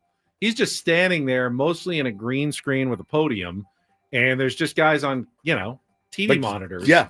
And you still have to interact with them. But they're sitting, and I've done this before. I've been on, satellite interviews before. You go to some empty little room, and you're sitting in front of a camera. There's nothing else there. You're just sitting in a very plain room with a camera. Right. And you've got in your ear, you'll hear the other people. But it's hard to, think about when we do a show and we're in different spots, how hard it is to do that show. That's what they have done every day for 23 years. 5 different guys in 5 different locations, all trying to act like they're in the same room together, having a conversation and a debate about sports. Harder to do than you would I think. think Tony Reali gets nearly enough credit as the host, the Outstanding host. ringleader of that show. Yeah. As Mr. Moderator, that guy knows how to moderate. He does. He's good, man. He It's knows how to moderate. It's funny. I can't sit in here and lament the end of it because I can't tell you the last time I watched it. I mean, it's probably my fault. It's people like me that have just kind of grown out of that a little bit. And as somebody that covers sports for a living, the last thing I want to do when I get home is watch more sports It's tough debate. to find topics that resonate with all sports fans, so it ends up being what do the Cowboys do? LeBron. Because there's a few more people who are interested in the Cowboys and LeBron, so you do tend to recycle the same stuff over and over again, that's the hard part. That's the hard part. You get it, but it can be tough to watch. Yeah, 100%. For sure. All right, and then finally, maybe the least known, the least famous shout out to his family. We didn't get to this yesterday. Other than actual family members, yes. Sure. Yeah. Sure. Dolly Parton's husband, Carl, passed away on Monday night. Carl Dean passed away at the age of 82. Never heard of him. Had never heard of him. And I kind of thought the story was fascinating, extremely sweet. They've been married over 60 years, or married for 58, but they met over 60 years ago. He met her outside of a laundromat the day that she moved to Nashville back in 1964. She was 18 years old. The day she moved there. That's what it says. Wow. They got married 2 years later. They have been together ever since. Carl did not. I mean, how long was Dolly Parton one of the most famous women on the planet? Forever. Still is. Still is. He was never seen. He did not want to be part of that. Her, all of her business, the show business. He was not going to the red carpets or anything like that. Nobody really knew anything about the guy. That was how they wanted to do it. It worked. Smart. I thought it was kind of cool. It's pretty amazing that I had never heard of him either. But what a sweet love story. And he inspired her biggest hit, Jolene. They were at a bank together, and Carl caught the eye of a bank teller. And so she basically went home and she said she got a terrible crush on my husband, and he loved going to the bank because she paid him so much attention. It was kind of like a running joke between us when I was saying, hell, you're spending a lot of time at the bank. I don't believe we've got that kind of money. So it's really an innocent song all around, but it sounds like a dreadful one. So yeah, man, the bank teller giving him attention made her write Jolene, which is crazy. But yeah, man, 60 years together, which is a testament. And then just the fact that he was so comfortable and cool, just staying in the background. I mean, not even in the background. He's not there. Good bit if you can get it. How he did. Yeah. Like when we were growing up and you were watching, Carson, the late night shows, Dolly Parton was a constant, part of the routine. She was the stereotype for the large chested woman. Right. That was what Dolly Parton, like when I was a kid, I thought that was what she was known for, more than like singing even. Right. Back then. And, he obviously must have handled it pretty well. I'd say so. Years. I'd say so. Dolly released a statement. She said, Carl and I spent many wonderful years together. Words can't do justice to the love we shared for over 60 years. Thank you for your prayers and sympathy. So, way we do it on Ben and Woods. Here we go. And I really hope we can see more unity and more peace when already things are so difficult. So, shout out to his family. Let it drop. Thank you, Paulie. You're welcome. I'm a Dolly Parton fan. Always have been. Yeah. Always liked She performed a couple years ago during a football game. Yeah, she's Dallas. really I don't know, good. Thanksgiving or something. And I was like, she still got it. She still got her fastball. I told you. Ben just liked her for her breasts, but I actually enjoyed her musicianship. I didn't listen Jolene, to 9 to 5. Come on. Well, so I was gonna say I was up at my grandmother's, at her house this weekend for her memorial that we did, and I used to spend a lot of time, and she always rented me movies, and go to the Blockbuster, and she'd rent like 3 movies, and that's I'd hang out at her house, and must have rented 9 to 5 a dozen times. I bet you did, up. Panama Red. I bet you did. Look at you. It's a good research. Yeah, look at good you. Movie. It was kind of the hijinks. They accidentally killed their boss with the rat poison. I thought it was Dabney Coleman. Coffee creamer, and it was actually rat poison. And I was delighted by. I bet you were. I bet you were. Most little 10, 12-year-old boys were. Such a good song. I always loved. I know it's great so much. Can I tell you, Raw Dog, that since you told the story about raw dogging your drive to Phoenix last week when we went out there for spring training, we could go to yesterday. You just drove out, no music, no sports radio, no nothing. We talked about it. We kept talking about raw dogging. And, I've thought about it every day since. Me too. Still think he needs some serious mental health checkup. I'm very concerned. Bo comes in last night, my 7-year-old, and he goes, how long is this drive to Vegas? I said, when we're going to leave, it's about 4 hours and 15 minutes. He goes, you think I could raw dog the whole thing? And I'm like, you're 7 years old, dude. He goes, what if we flew? How long would it take? I go, it's about an hour. He goes, I could definitely raw dog that. So your vernacular raw dog has made its way into elementary school. Now, I didn't invent We talked earlier this year about raw dogging. I didn't invent the vernacular.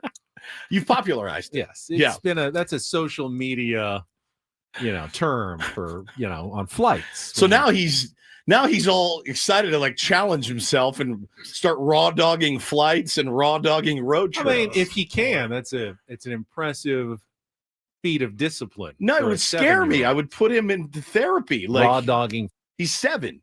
He's just sitting in the back seat. Isn't it a worse sign that you absolutely have to have constant stimulation and entertainment all the time? Maybe. No. Maybe. Music on a road trip. Music is fine. Is fine. Yeah. His iPad, their iPads on a road trip is fine. 7 years old. Yeah, man, they're a trip, dude. And then my youngest one asked me, came home the other day and asked me to throw him hot sauce. I go, what?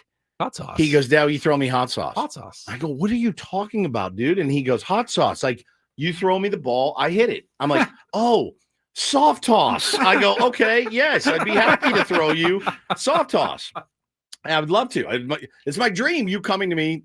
But now I feel like it should always be called hot sauce. I feel like it should always be called hot sauce. See, now that seems like what you should call like the speed training. Speed pitching training, hot machine sauce. is hot sauce. Yeah. All right, we're going to go take some hot sauce. I loved it. In the batting cage when they, crank up the velocity. That's Raw, the hot raw sauce. dog and hot sauce in my house, Benny. It was really, Dad, throw me some hot sauce. Soft toss. So You mean funny. Soft toss. Soft toss.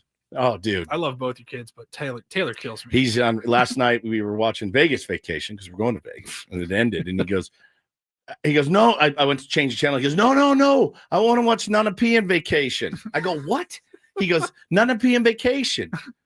He goes, with the pigs. I go, oh, European Vacation. Nunapean. He has his own. He makes up all his own words. He has his own vernacular. It's incredible. Nunapean Vacation. Okay. Yes, we will watch Nunapean Vacation. All right. Let's see. We are reaching the end of the program today. Thank you, everyone, for joining us. Tier 1s, we definitely appreciate it. We will be back tomorrow morning, 6 a.m., Thursday edition of Ben and Woods. Annie and Elston standing by. They'll take the next 4 hours on 97.3 The Fan. Thanks to Paulie, Woods. You really guys did a great job on that bourbon cake, which is almost half gone. I'm Ben Higgins. Have a great rest of your Wednesday from all of us here at San Diego's #1 sports station, 97.3 The Fan. So long, everybody.